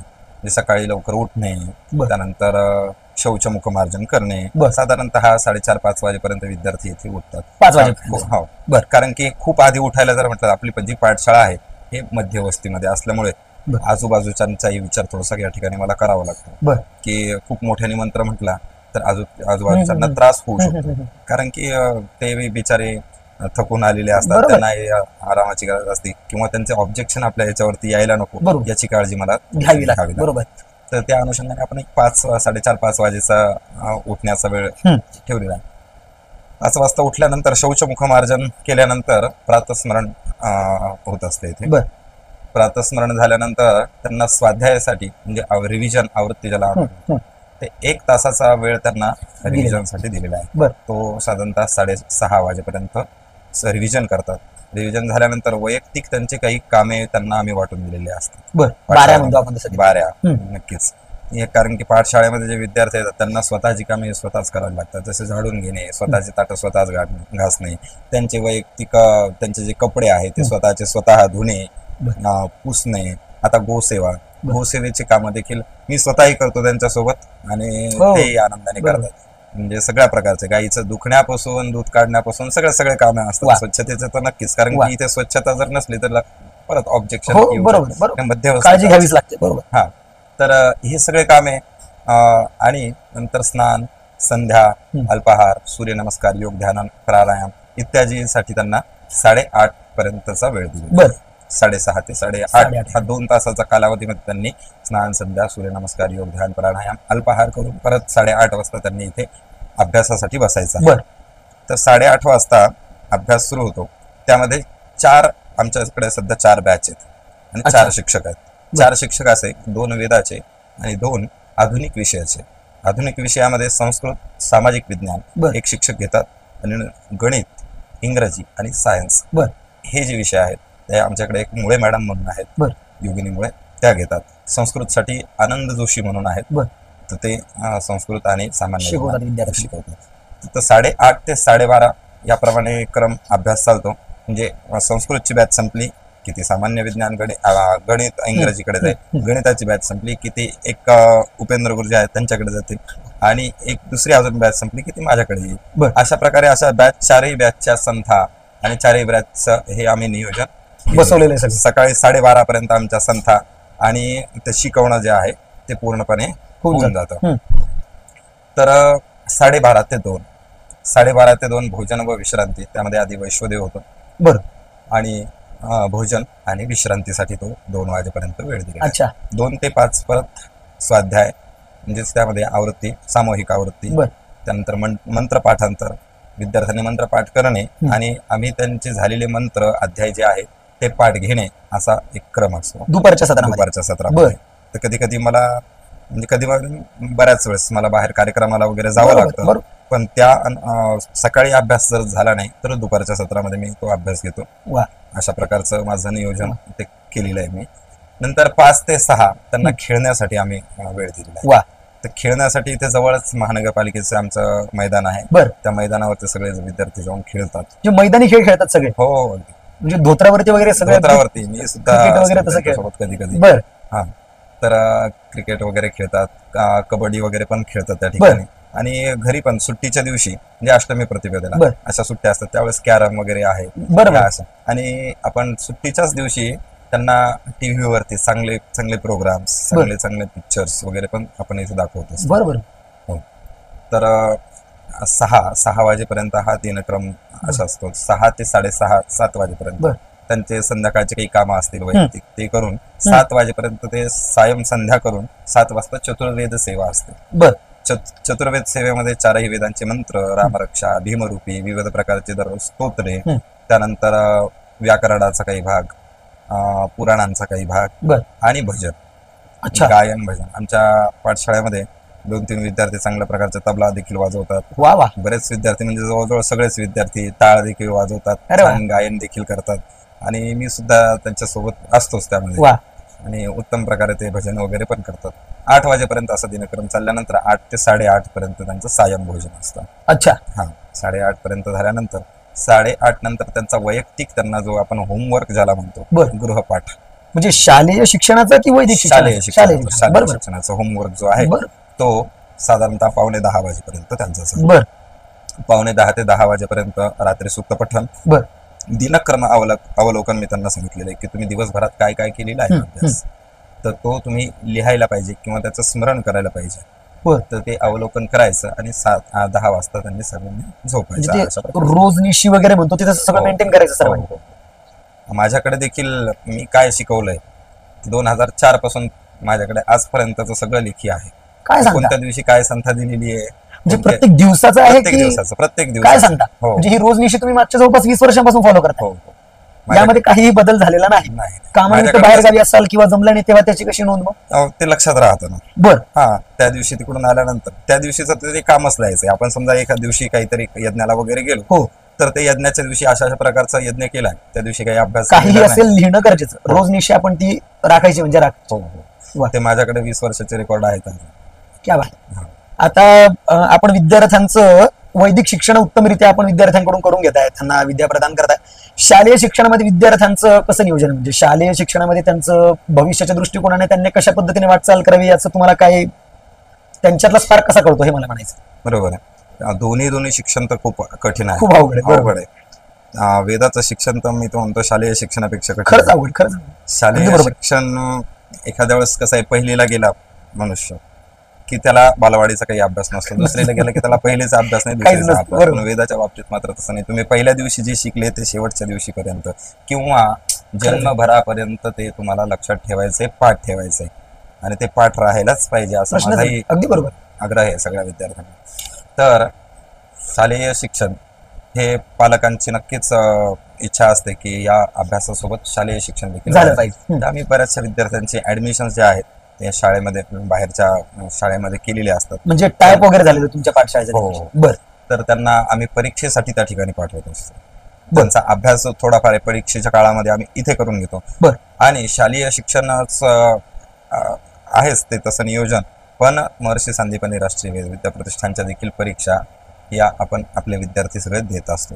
बर. ज्या 12वी समकक्षाच्या त्या परीक्षा बरोबर. असतात. 7 वर्षाचा तो अभ्यासक्रम आहे. बर. तर त्या परीक्षा देखील आपले विद्यार्थी देतात. त्या बेसवरती त्यांना डायरेक्ट फर्स्ट इयरला ऍडमिशन मिळतं आणि तसा अभ्यास देखील आपल्या इथे घेतला जातो. बर. मग विद्यार्थ्यांना जर कधी बाहेर शिकवणी वगैरे जर कधी अशी लावण्याची आवश्यकता पडली, ट्युशन वगैरे, तर मग त्याचं नियोजन आम्ही मध्यंतरी केलं होतं. बर. आपण आता आपल्याचकडे पाठशाळेमध्ये शिक्षक असल्यामुळे त्याची आवश्यकता आम्हाला आता सध्या वाटत नाही. बर. आपल्या पाठशाळेमध्ये 2 जे शिक्षक आहेत तेच त्यांना मार्गदर्शन करतात. म्हणजे त्यामुळे विद्यार्थ्यांना बाहेर शिकवणीला जाण्यासाठी आवश्यकता पडत नाही. बर. मध्यंतरी आम्ही 2 वर्ष त्या प्रकारे केलं. बाहेर सगळे विद्यार्थी क्लास शिकवणीला जायचे, बर. अभ्यास वर्गाला. पण नंतर आपल्याच इकडे आपण शिक्षक उपलब्ध करून घेतले आणि इथेच सुरुवात केली. बरं. मग आता मला असं म्हणायचं, जे विद्यार्थी वैदिक शिक्षण आणि शालेय शिक्षण एकत्र घेतात आपल्या पाठशाळेच्या अखत्यारीतून, तर नक्कीच त्यांनी 10वी-12वीची परीक्षा वगैरे दिली असेल, तर असे एकूण किती विद्यार्थी होते की ज्यांनी 10वी आणि 12वी असे दोन्ही अभ्यासक्रम आपल्या पाठशाळेत पूर्ण केले? जवळजवळ सगळेच विद्यार्थी देतात. बरं. हा, आणि बरेचसे विद्यार्थी त्यामध्ये ग्रॅज्युएशन त्यांनी कम्प्लीट केलेली आहे. ग्रॅज्युएशन झालेले बरेचसे विद्यार्थी आहेत, ज्यामध्ये आपल्याला काही नावं जर सांगायची म्हटली तर आकाश जोशी आहे, हो. मंदार पाठक आहे, प्रतीक रामदासी आहे, है ना, असे किंवा श्रीहरी पालकर आहे, आता सध्या प्रशांत पूर्णपात्रे आहे, असे त्या आधी जर पाहिले तर म्हैसमाळच्या याच्यामध्ये तर धनंजय नाईक आहे, बरोबर, त्यानंतर सतीश जोशी आहे, सुयोग जोशी आहे, अशा बऱ्याचशा विद्यार्थी. ही सगळी जी वैदिक मंडळी आहेत ही वेल एज्युकेटेड सुद्धा आहेत. हो, की तुम्ही फक्त वैदिक क्षेत्रापुरतं त्यांना मर्यादित न राखता विद्यार्थी घडवत असताना तुम्ही शालेय शिक्षणाकडे पण भरपूर भर दिला. कारण की त्याला आमच्या बाबतीत असं त्या काळामध्ये नव्हतं थोडंसं, त्यामुळे आम्ही प्राप्त झाली. बरोबर, नक्कीच त्याकडे लक्ष थोडंसं. पण विद्यार्थी तयार होतात त्यात काही मात्र शंका की ते म्हणजे मला आठवतं एका कार्यक्रमाचं सूत्रसंचालन माझ्याकडे होतं, तेव्हा आपल्या पाठशाळेतल्या 4 विद्यार्थ्यांचा 12वी वर्गामध्ये पास झालात म्हणून सत्कार होता. बरोबर. तर विद्यार्थी शिकतायत, आवडीने शिकतायत, यात काही शंका घेण्याचं काम नाही, परंतु ते आत्मीयता त्यांच्यामध्ये आहे की नाही, मला गुरुजी इतकं सहकार्य करताय, मला शिकलं पाहिजे, हा भाव विद्यार्थ्यांमध्ये जागृत करण्याकरता तुम्ही सुद्धा तेवढेच कारणीभूत आहात, हे विशेष असं मला वाटतं. मला असं म्हणायचं, विद्यार्थी घडवत असताना शालेय शिक्षण, वैदिक शिक्षण ठीक आहे, एखाद्यामध्ये काही अपसूक गुण असतात विद्यार्थ्यामध्ये, ज्याला आपण एक्स्ट्रा ऑर्डिनरी एखादा गुण म्हणतो, तर असे गुण विद्यार्थ्यांमध्ये दिसले का कधी की एखाद्याकडे नाही राहत त्याचं ते जरा स्पेशल आहे, असं काय नाही? आहेत, बऱ्याच जणांकडे आहेत तसे. काही जण चित्रकलेमध्ये आहेत, निपुण आहेत, बरं, छान छान चित्र वगैरे. त्यांनी क्लासेस वगैरे जॉईन केले कसं? नाही, अपसूक येतात त्यांना उपजतच कला आहे. बरोबर, असे काही विद्यार्थी आहेत. काही जण गायनाच्या याच्यामध्ये आहेत. बरं, त्यांनी आता आम्ही सुरुवात केलेली आहे. आता सध्या आमचे एक विद्यार्थी आहे आकाश जोशी, त्यांचे जे भाऊ आहे अक्षय जोशी, ते येऊन या ठिकाणी आता तबला वादनाचं त्यांना शिकवत आहे. तर आता ती कलेची देखील आपण या ठिकाणी सुरुवात केलेली आहे. म्हणजे ज्यांना खरंच आवड आहे आणि जे खरं करू शकतात अशा विद्यार्थी नक्कीच त्यातून घडतील. म्हणजे ज्यांच्या अंगी गुण आहे, एखादा व्यक्ती काही त्याच्या अंगी जर कधी अपसूक असलेले गुण, तर त्या गुणाला चालना देण्याचं काम आपण करताय. त्याच्यामध्ये कुठल्याही प्रकारचे काम. त्या कलेच्या बाबतीत असं असतं, मला असं वाटतं, ती म्हणजे अशी मारून शिक्षा करून अशी शिकवता येत नाही. ती कला ही अशी उचलावी लागते, है ना. हे दान आपल्याला विद्यादान हे असं देता येतं, त्याला मारून वगैरे शिकवता येतं. मग कला जी उपजत असली पाहिजे आणि त्याला ती ग्रहण करता आली पाहिजे, असं तरी माझं मत आहे. म्हणजे तुम्हाला कळलं पाहिजे तुमच्याकडे काय. आपण शिकवायला सगळ्यांनाच शिकवतोय, बरोबर, सगळ्याच विद्यार्थ्यांना, पण त्यामध्ये ज्यांना खरंच आवड आहे ते त्याच्यामध्ये निपुण होतील. म्हणजे वेळ मात्र सगळ्यांना, मला सगळ्यांनाच येते, त्याच्यामध्ये कुठल्याही प्रकारची दिरंगाई होत नाही. आपण या सगळ्या गप्पा मारतो या नियोजनामध्ये मला असं सांगा की हा जो प्रवास होता, पाठशाळा स्वतः तुम्ही विद्यार्थी दशेत होतात, म्हैसमाळ झालं, म्हैसमाळ नंतर तुमच्या संभाजीनगरच्या पाठशाळेची सुरुवात झाली, हे सगळं करत असताना तुम्हाला मित्रपरिवाराची साथ कशी लाभली हे एकदा सांगा. की मित्र ज्यांच्यावरती तुम्ही अंधविश्वास ठेवून की मित्र माझं एवढं काम करून दे, तर असे मित्र तुम्हाला कशा पद्धतीने भेटले आणि त्यांनी सहकार्य कुठल्या स्तरावरती केलं? नक्कीच मित्रही आहेत, त्यामध्ये काही यजमानही आहेत, काही धर्म म्हणजे वेदप्रेमी आहेत, काही सहकारी म्हणजे जे काय आमच्या कार्यक्रमामध्ये वगैरे सहभाग घेतात, म्हणजे बाहेर जे यज्ञादी कार्यक्रमाला मी जातो त्यांचं नेहमी प्रोत्साहन असतं, खूप चांगलं काम करतो ते यजमानाला सांगतात. त्यावेळेस विशेष असं वाटतं, खरं तर आपण एवढं मोठं नाहीये, वेद भगवंत आपल्याकडून हे कार्य करून घेतोय, पण त्यांचं खरंच कौतुक असतं त्यांना, आणि त्यांना खरंच कौतुक वाटतं आणि सहकार्य कसल्या प्रकारचं की ते माझं उत्साह वाढवत राहतात की हा कृषी तुम्ही करताय, ते कोण करतं, तुम्ही खरंच खूप चांगलं कार्य करतात, कुठलीही गरज पडली मला सांगायचं. आणि आज अशी परिस्थिती आहे की मी कुठलीही त्यांच्याकडे मागणी केली तर ते नाही म्हणणार नाही, नेहमी तत्परत असतील. पण भगवंताच्या कृपेने आजपर्यंत मी फक्त व्यवस्थित पाठशाळा चालू आहे. नक्कीच सगळ्यांचं मोलाचं सहकार्य पाठशाळेला मिळत आहे. त्यामध्ये प्रामुख्याने नावं जर घ्यायचे तर नावं कोणाकोणाचे घ्यायचे, इतकी नावं आहेत, सगळेच जण. त्यामध्ये आम्ही ट्रस्टच असं होतो, ट्रस्ट मधलेच जे मुख्य आहेत, तर ते सगळे आपले मंडळी आहेत, जवळची मंडळी आहेत जे प्रोत्साहन देतील, अशा प्रकारचे सगळे मंडळी आहेत.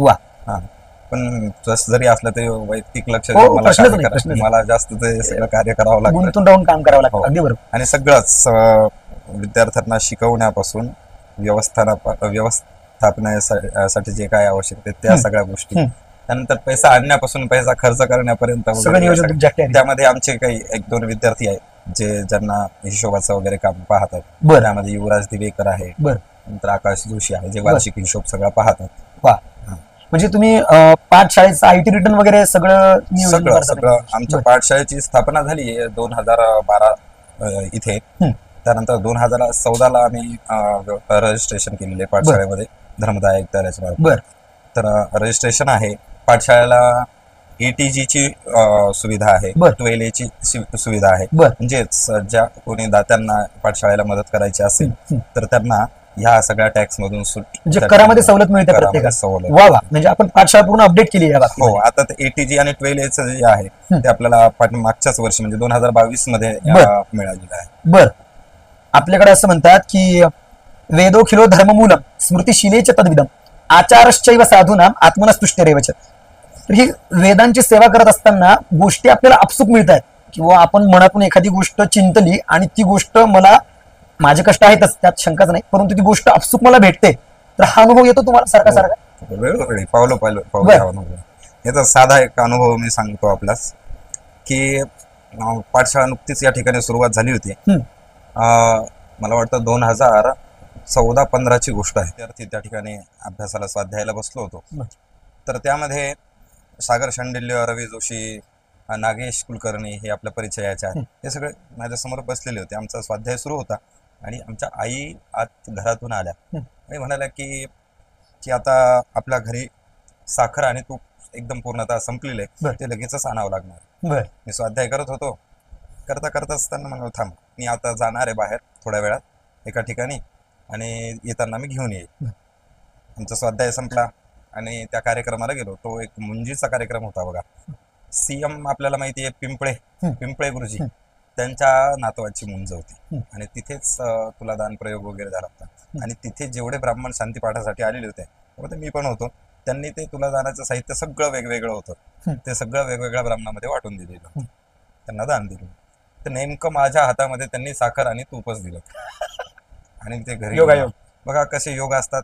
जे आम्हाला आवश्यकता होती त्या भगवंताने त्या दिली. अशा बऱ्याच वेळेला अशा घटना घडलेल्या आहे की खरंच त्या भगवंताला काळजी आहे आणि तो नक्कीच सहकार्य या ठिकाणी करत असतो. म्हणजे असे बरेच अनुभव तुम्हाला आले की आपल्या पाठशाळेत एखाद्या गोष्टीची गरज आहे आणि आपसूक ती गोष्ट समोरून चालून तुमच्यापर्यंत आली. नक्कीच. आणि आमच्याकडे जे दाते आहेत आता प्राय आपण पाहतो की कोणी येतं आणि त्यांच्या मनानेच आणून देतं साहित्य, पण आपल्याला विचारलं जातं की तुम्हाला कोणत्या गोष्टीची आवश्यकता आहे. बरोबर. आणि मीही त्यांना ज्या गोष्टीची जितक्या प्रमाणात आवश्यकता आहे तेवढीच गोष्ट आपण त्यांना सांगतो. खूप आता समजा एखाद्या महिन्यासाठी किंवा त्या व्यक्तींचा विचार करून तो किती देऊ शकतो, कमी म्हणजे जास्तीत जास्त पेक्षा कमीत कमी किंवा त्याची एवढी इच्छा असेल तर तेवढीच गोष्ट आपण त्यांना सांगतो आणि ते आनंदाने पाठशाळेसाठी ते समर्पित करतात. अशा बरेचसे यजमानांनी आपल्याला सहकार्य आतापर्यंत केलेलं आहे आणि असे अनुभव बरेच. हा आपला प्रवास जो अतिशय उत्कंठावर्धक आहे, गोष्टी तुमच्याकडून जाणून घेताना आनंद मिळतो या मुलाखतीमध्ये. मला असं म्हणायचं होतं की हा सगळा प्रवास जाणून आपण ज्या पद्धतीने एवढा अनुभवाची पुरचुंडी स्वतःसोबत तुम्ही घेतली आहे, आता सध्याची पाठशाळेची परिस्थिती कशी, किंवा पाठशाळेत उपक्रम कशा स्वरूपाचे राबवले जातात मला ते एकदा सांग. सध्या पाठशाळेमध्ये 25 विद्यार्थी आहेत. आमच्या राहत्या जागी म्हणजेच खालच्या 2 मजले आहेत आमचे, खाली सगळे विद्यार्थी राहतात. तिथे 4 रूम्स आहेत आणि समोरच्या बिल्डिंग मध्येच आपण 4 हॉल हे भाड्याने घेतलेले आहेत, किरायाने घेतलेले. तर तिथे काही विद्यार्थी असे नियोजन आपण विद्यार्थ्यांचं केलेलं आहे जेणेकरून त्यांना अभ्यासासाठी व्यवस्थित जागा मिळेल, व्यवस्थित वेळ मिळेल, थोडीशी स्वतंत्रता मिळेल आणि मोकळं वातावरण थोडंसं राहील या दृष्टीने आपण तसं नियोजन केले. आणि वरच्या मजल्यावरती आमच्या परिवाराचा सगळा निवास असतो. त्यामुळे विद्यार्थ्यांवरती आम्ही 24 तास आमचं लक्ष असतं. कोणाचं काही दुखलं, कोणाचं काही प्रॉब्लेम्स आले, हे रात्री अपरात्री केव्हाही होत आम्ही या ठिकाणी तत्पर असतो. आणि मदतीचं जर म्हटलं, सध्या पाठशाळा जी कशी चालते हे जर म्हटलं तर यामध्ये आम्ही एक उपक्रम केलेला आहे. त्यामध्ये कुणाचा जर वाढदिवस असेल अशा व्यक्तीने आपल्या पाठशाळेमध्ये येऊन तो साजरा करावा. म्हणजे तो कसा करावा, त्यांनी इथे यावं, एक संकल्प अन्नदानाचा करावा. हम्म. त्या अनुषंगाने एक शांती पाठाचं या ठिकाणी आयोजन केलं जातं बर. त्या व्यक्तीसाठी. नंतर त्याला आशीर्वाद मंत्राद्वारे आशीर्वाद दिले जाते वा. आणि नक्कीच त्या माणसाची संतुष्टी ही नक्कीच होते आणि त्यांनाही खूप चांगलं वाटतंय हा सगळा वा. उपक्रम. अशा आपले जवळजवळ 125 ते 150 यजमान वर्षाचे ठरले. बर. तो एक आम्हाला खूप मोठा सपोर्ट आहे. सपोर्ट आहे. दुसरी गोष्ट म्हणजे की बऱ्याचशा लोकांना आपल्या पाठशाळेविषयी माहिती झालेली आहे. तर अन्नदानासाठी म्हणजे धान्य स्वरूपामध्ये देखील बर. बऱ्याचशा प्रकारे मदत करतात. बर. आणि पुण्याचं एक पोंक्षे ट्रस्ट आहे, तर त्याद्वारे एक 25, 20, 25 किंवा 30,000 अशा प्रकारे वर्षातून एकदा त्यांच्याकडून एक अशी शाश्वत मदत आपल्याला वा. मिळते. म्हणजे एखाद्या वर्षी 20, एखाद्या वर्षी 25, एखाद्या वर्षी 30, अशा 30च्या पेक्षा जास्त नाही, 30 पेक्षा अधिक. तो देखील आम्हाला तेवढा सपोर्ट हातभार मिळतो. आहे. आणि सोबतच काही मित्रमंडळी वगैरे आहेत, तर त्यांचेही सहकार्य लाभतातच. बरोबर, तसं हो, नियोजन हो. असतं. आता हे सगळं विद्यार्थ्यांसोबत तुम्ही अजून असताना एक मी आपल्याला सांगू इच्छितो की आमचे विद्यार्थी काही ठिकाणी कार्यक्रमाला एखाद्या वेळेस जातात, खूप जात नाही, महिन्यातून एखाद्या वेळेस क्वचित वगैरे बरं. अशा प्रकारे. तर त्या विद्यार्थ्यांना जी दक्षिणा मिळते, हं. तर त्या दक्षिणेतला अर्धा भाग जो आहे, समजा 500 रुपये तुम्हाला मिळाली दक्षिणा, तर ती अर्धा भाग त्यांनी पाठशाळेला द्यावा आणि अर्धा भाग जो त्यांचा असतो, हं. तर तो त्यांना आम्ही पाठशाळा सोडताना जी काय संचित रक्कम असते हं. ती त्यांना बक्षीस स्वरूपात ती देतो. त्याच्यासोबत त्यांना सर्टिफिकेट देतो. वा. आणि म्हणजे 6व्या वर्षीची परीक्षा दिल्यानंतर विद्यार्थ्यांना बाहेर पडताना हे तुमच्यातर्फे ते मानधन दिलं सगळं जातं. बरोबर. म्हणजे पाठशाळेकडून अगदीच तो नौका असेल संभाजीनगरमध्ये किंवा कुठेही जर तो सेटल झाला तर त्याला आर्थिक चणचण भासू नये एवढी काळजी घेतली हो, जाते हो. पाठशाळेतून बाहेर पडताना. बरोबर. मग हे किती वर्षांपर्यंतची रक्कम, जेव्हापासून आला तेव्हापासूनची का? ती पूर्वीपासून म्हणजे म्हैसमाळला असल्यापासूनची नाही, विद्यार्थी शाळेमध्ये आज आला तर इथून पुढच्या 6 वर्षापर्यंतची का 3ऱ्या वर्षापासून सुरू, दुसऱ्या नाही, असं मला म्हणायचं. आज जरी आला ना, आज जरी त्याला इथून 100 पुढच्या रुपये 6 मिळाले, वर्षापर्यंत. बरं. तरी सुद्धा ते लिहिलेले असतात सगळे. त्यांच्याकडे विद्यार्थ्यांकडेच एक डायरीमध्ये ती सगळी नोंद असते. बरं. त्या ठिकाणी त्यांची तारीख, कार्यक्रम आणि किती रक्कम त्या दिवशी मिळालेली, बरं. अशा प्रकारे सगळी ती नोंद असते. ते पाठशाळेमध्ये, पाठशाळेच्या अकाउंटमध्ये सगळे ते पैसे जमा असतात. बरं. आणि ते नंतर त्यांना देण्यात येतात. म्हणजे हा उपक्रम तुम्ही कधीपासून सुरू केलेला? हा साधारण म्हैसमाळला पाठशाळा असताना पासून हा उपक्रम आहे. बरं. पण तिथे असताना आम्ही जास्त सहली काढायचो, शैक्षणिक सहली ज्याला बरं. आपण म्हणतो तसे. त्यामध्ये जास्त व्यय व्हायचा. पण इथे हां, आल्यापासून आपण थोड्या तो प्रमाण कमी केला. म्हणजे वर्षातून जे 2 वेळेस जायचो, तर आम्ही आता सध्या 2 वर्षातून एखाद्या वर्षी बरं. सहलीसाठी सगळ्या विद्यार्थ्यांना नेतो. सहली म्हणजे काय, मोठमोठ्या धार्मिक तीर्थक्षेत्रावर ते जाणे, तिथे त्यांची सगळी माहिती देणे, तिथे वेदोच्चार करणे. त्याने एक प्रकारची पाठशाळेची इथे पाठशाळा सुरू आहे, प्रचार देखील होतो आणि विद्यार्थ्यांची सहल देखील होते. अशा प्रकारच्या आम्ही सहलींचं आयोजन देखील त्यामधूनच करतो.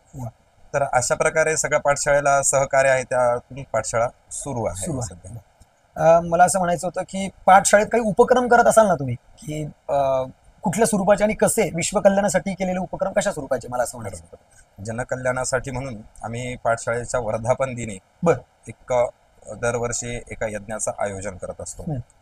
तर पंचायतन याग असो, रामयाग, आता यावर्षी आम्हाला नवग्रह याग आणि सोबतच वेद स्वाहाकार, हे याग करतानाच वेद स्वाहाकार देखील आपण या ठिकाणी करत असतो. म्हणजे पूर्ण संहिता झालेले जे विद्यार्थी आहेत, तर त्यांनी त्या पाठ वेद स्वाहाकार या कंठस्थ त्या ठिकाणी करायचं आहे. असं बाहेर पडलेले जे विद्यार्थी आहेत ते देखील त्या अनुषंगाने पाठशाळेमध्ये येतात आणि हा सगळा उपक्रम विश्वकल्याणासाठी म्हणूनच आम्ही तो संकल्प करतो.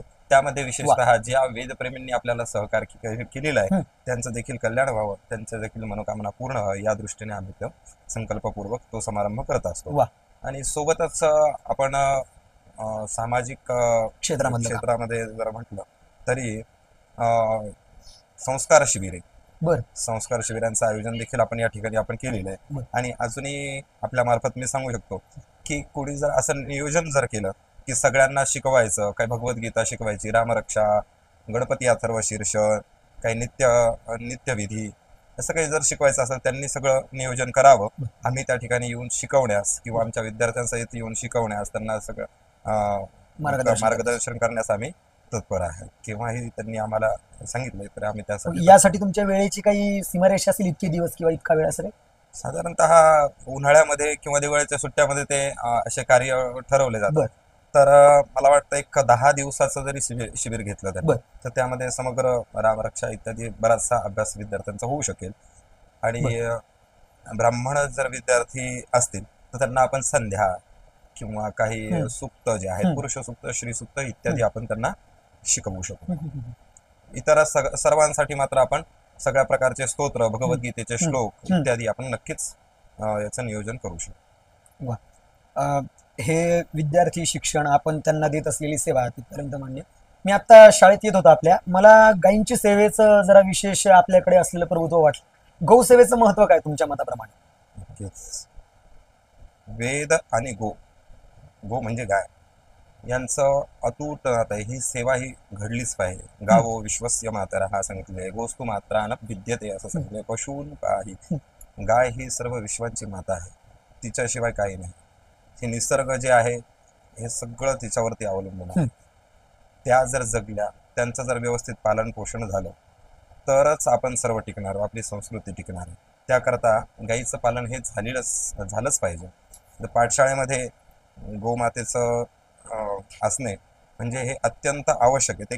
ते असे की पवित्रता जी असते ती पवित्रता ही पाठशाळेमध्ये राखली जाते किंवा निर्माण होते. गाय असते, कुठून एखाद्या वेळेस बाहेरून जाऊन आलं किंवा आपण बाजारात जाऊन आलो तर गायीच्या दर्शनाने आपण पवित्र होतो, आपला देह पवित्र होत असतो. आपण नकारात्मकता निघून जाते, नकारात्मक सगळी निघून जाते आणि आपण वेदमंत्र तसे लगेच म्हणायला बसू शकतो.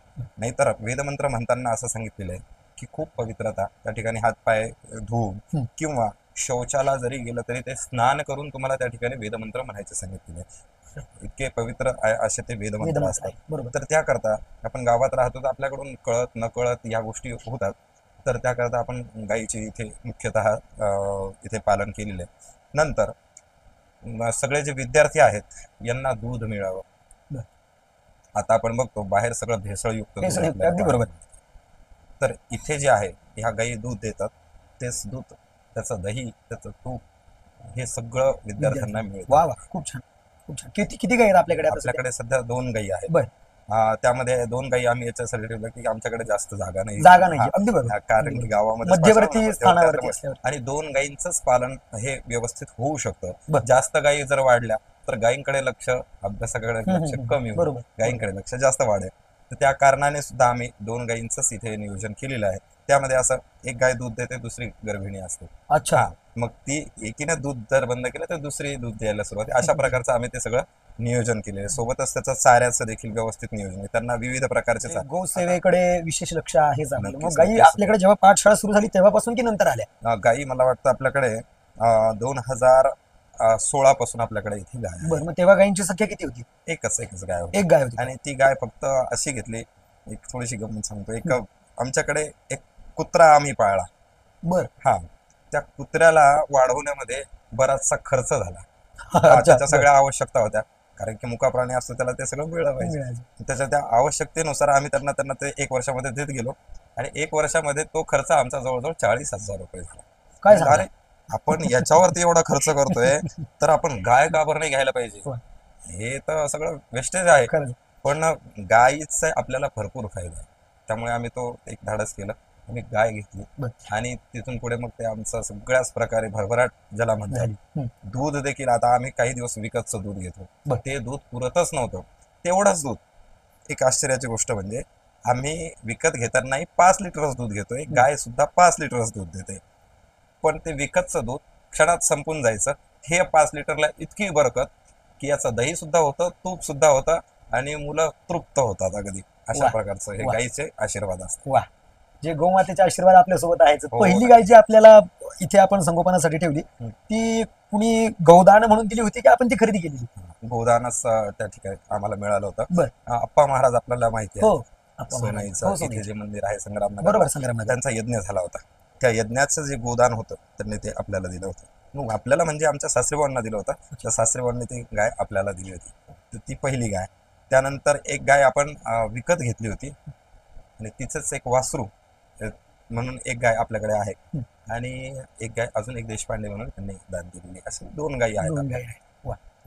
गौसेवेबरोबरच हे जे उपक्रम आपण या ठिकाणी सांगितलं की आपण प्रतिवार्षिक कार्यक्रमांचं नियोजन करता, मला असं म्हणायचं होतं की स्वाहाकार जो आहे, संहिता स्वाहाकार करत असताना आपण शाळेतल्या विद्यार्थ्यांनाच सोबत घेता की बाहेरून काही वैदिकांना आमंत्रित करता, कसं त्याचा विषय?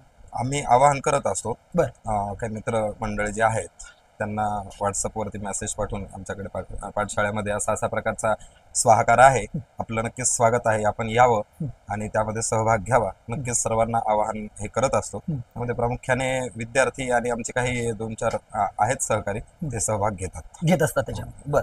हा स्वाहाकार झाल्यानंतर निर्माण होणारी जी सकारात्मक ऊर्जा आहे किंवा ज्या लहरी निर्माण होतात आपल्या वाणीतून मंत्रपठणानंतर, त्याचा प्रभाव आपल्या दैनंदिन जीवनावरती होतो असं वाटतं आपल्याला? नक्कीच वर्षभर तर आम्हाला असं जाणवत असते की सगळ्या सकारात्मक आमच्याकडे जे पाहुणे मंडळी येतात, यजमान जे येतात, त्यांना एकदम सगळं वेगळं वातावरण वाटतं.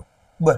ते अगदी भारावून जातात, म्हणतात काय हे सगळं तुम्ही गुरुजी या कलियुगामध्ये देखील या अशा सिटीमध्ये, म्हटलं का शक्य नाही, हे सगळं वेदमंत्रांचा प्रभाव आहे.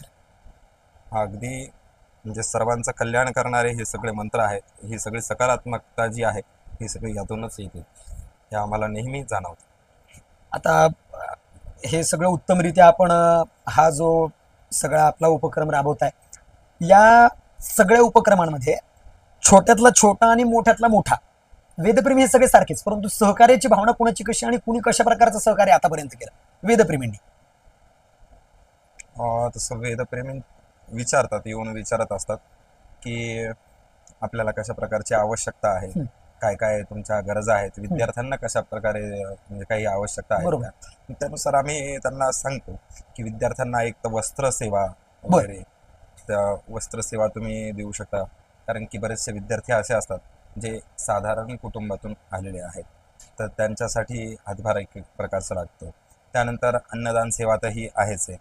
परत पाठशाळेला लागणारे असे काही शैक्षणिक साहित्य, ज्यामध्ये आपणच मला वाटतं पंकज देशपांडे मार्फत आपण एक बोर्ड दिला होता, अशा प्रकारचं साहित्य किंवा वह्या, पुस्तके इत्यादी साहित्य, या अशा प्रकारे आम्ही त्यांच्याकडून अपेक्षा करत आलो. म्हणजे आपण त्यांना तुमची इच्छा आहे, तुम्ही काय देणार आहात ते आपण द्या, हरकत नाही, आम्हाला विचाराल तर आम्हाला जे रिक्वायर आहे ते आम्ही सांगतो. नक्कीच. बरं.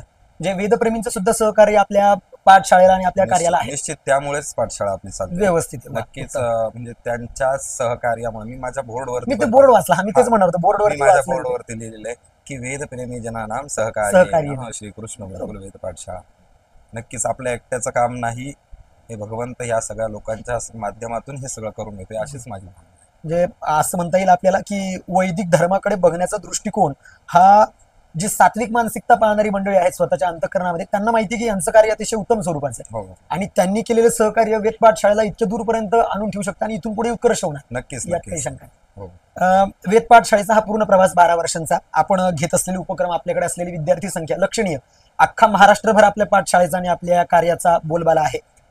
या पाठशाळेला ज्यांनी भेट दिली, अशा नावाजलेले काही व्यक्तिमत्वांची नावं सांगता येतील का की ज्यांनी आवर्जून पाठशाळेचं नाव ऐकून पाठशाळेत भेट दिली आणि आपल्याला मार्गदर्शित केलं? असं नक्कीच भेटही दिलेलं आहे आणि काही आपण आमंत्रितही केलेलं आहे अशा व्यक्तींना. समजा आपल्या संभाजीनगर शहरामध्ये आम्हाला समजलं की हे व्यक्ती आलेले आहेत, तर नक्कीच त्यांना जाऊन त्यांना आपल्या कार्यासाठी, आपलं कार्य बघण्यासाठी किंवा आशीर्वाद देण्यासाठी आपण त्यांना या ठिकाणी बोलावून त्यांचे आशीर्वाद प्राप्त करून, अशामध्येच वैदिक सम्राट गजानन शास्त्री गोडसे, त्यांच्यासोबत लक्ष्मीकांतजी दीक्षित गुरुजी आणि द्रविड गुरुजी, गणेश्वरजी द्रविड शास्त्री, हे शतपथ ब्राह्मणाच्या पाठासाठी म्हणून इथे आलेले. आपल्याकडे 3 विद्यार्थी शतपथ ब्राह्मण झालेले आहेत. काय हा, तर पुण्याचे जे शहरकर गुरुजी आहे, मंदारजी शहरकर, बरोबर, त्यांनी त्या विद्यार्थ्यांना मार्गदर्शन केलेले. ते इथे येऊन शिकवायचे आणि उत्तरार्ध या विद्यार्थ्यांनी पुण्याला जाऊन त्यांच्याकडून शिकलेलं आहे ते शतपथ ब्राह्मण पूर्ण. त्यावेळेस त्या विद्यार्थ्यांनी या सगळ्या मंडळींसोबत शतपथाचं पारायण केलेलं आहे त्यांच्यासोबत. आणि त्याच वेळी आपण या तिघांनाही आपल्या पाठशाळेमध्ये आमंत्रित केलं होतं. त्यांचं पूजन या ठिकाणी करण्यात आलं, त्यांचे आशीर्वाद मिळाले. गजानन शास्त्रींच्या बाबतीत सांगावं असं वाटतं, त्यांना आमचे श्यामसुंदर गुरुजी माहिती आहेत आपल्याला, त्यांनी सांगितलं की यांचं एकादशीला पारायण असतं बरं का गुरुजी. ते म्हणे एका एकादशीला का 2 एकादशीला? म्हणे 2 एकादशीला. त्यांचा मुलगा जवळ होता. अरे पहा म्हणे श्यामू, हे पहा, त्यांना इतका आनंद झाला. खरंच विशेष आहे. खूप आनंद खूप झाला. विशेष. आणि त्यांनी भरभरून कौतुक देखील केलं, पाठशाळेचंही केलं. आणि त्यांचा आशीर्वाद अशा प्रकारे मिळाला की ते म्हणाले यांची म्हणणी खूप चांगली आहे म्हणे. बर. हा, परंपरा खरं तर वेगळ्या आहेत. गोडसे परंपरा वेगळी आहे, मराठवाड्यातली परंपरा वेगळी आहे, पण त्यांनी असं म्हणणे म्हणजे हे एक प्रकारचे आशीर्वाद आणि कौतुक आहे. कौतुक आहे. याचं मला नक्की स्मरण आहे किंवा स्मरण राहील. सोबतच शंकराचार्यांचं देखील या ठिकाणी आगमन झालं. करवीरचे करवीर शंकराचार्य. पीठाचे. त्यानंतर आताच मागच्या 2-3 महिन्यापूर्वीच संकेश्वर पीठाचे शंकराचार्य देखील या ठिकाणी येऊन गेले. वा. आम्ही त्यांच्या ठिकाणी जाऊन आलो आता मागच्या महिन्यातच. तर सोबतच माधवानंद महाराज जे आमचे गुरु परंपरा आहे त्यांचं आगमन पूजन या ठिकाणी झालेलं आहे. प्रसाद महाराजांचं आगमन पूजन झालेलं आहे. त्यानंतर पुराणिक गुरुजी कण्व शाखेचे घनपाठी त्यांचं आगमन आशीर्वाद पूजन या ठिकाणी झालेलं आहे. त्यानंतर अनेक वैदिकांनी आपल्या पाठशाळेला भेट दिलेली आहे. आत्ताच नुकतेच 10 दिवसापूर्वी हो. अतुल अतुल शास्त्री शास्त्री भगरे, वगैरे येऊन गेले. हो. श्री त्यानंतर जोशी गुरुजी, हे अजून धर्माधिकारी गुरुजी यांचं देखील असे मार्गदर्शन आणि आशीर्वाद नेहमीच पाठशाळेला लागते. या सगळ्या ज्या ज्येष्ठ व्यक्तिमत्व ज्यांनी आपल्या पाठशाळेला भेट दिली त्यांच्यातला एखादी आठवण सांगा ना, अशी की ज्यांची आठवण तुम्हाला सदैव स्मरण राहील की हा प्रसंग एक खूप सुंदर घडला होता असं. खरं तर मी सांगितले तुम्हाला आता गोडसे गोडसे गुरुजी. गुरुजींचं. हो. हा, नक्कीच त्या ठिकाणी सगळं जे विशेष लक्षात राहणारी आठवण ती असं मी ती म्हणजे. मुद्दामून तुम्हाला त्या ठिकाणी सांगितलं. आधी सांगितली. आता अतुल शास्त्री भगरे बर. गुरुजी, अतुल शास्त्री उत्तुंग भगरे व्यक्तिमत्व. गुरुजींनी अतुल शास्त्री भगरेंनी आता विद्यार्थ्यांना मार्गदर्शन केलं. विद्यार्थ्यांना मार्गदर्शन करताना अत्यंत त्यांच्यामध्ये रमून त्यांना सगळं प्रकारचं ते म्हणाले सगळ्या विद्यार्थ्यांना, अरे मला राजांना असं वाटतं की आता तुमच्यासोबत बसावं, 2-4 अध्यायाची आवृत्ती करावी. हे असं सगळं माझं बालपण याच्यामध्ये गेलेलं आहे, असं सगळं माझं आहे म्हणे.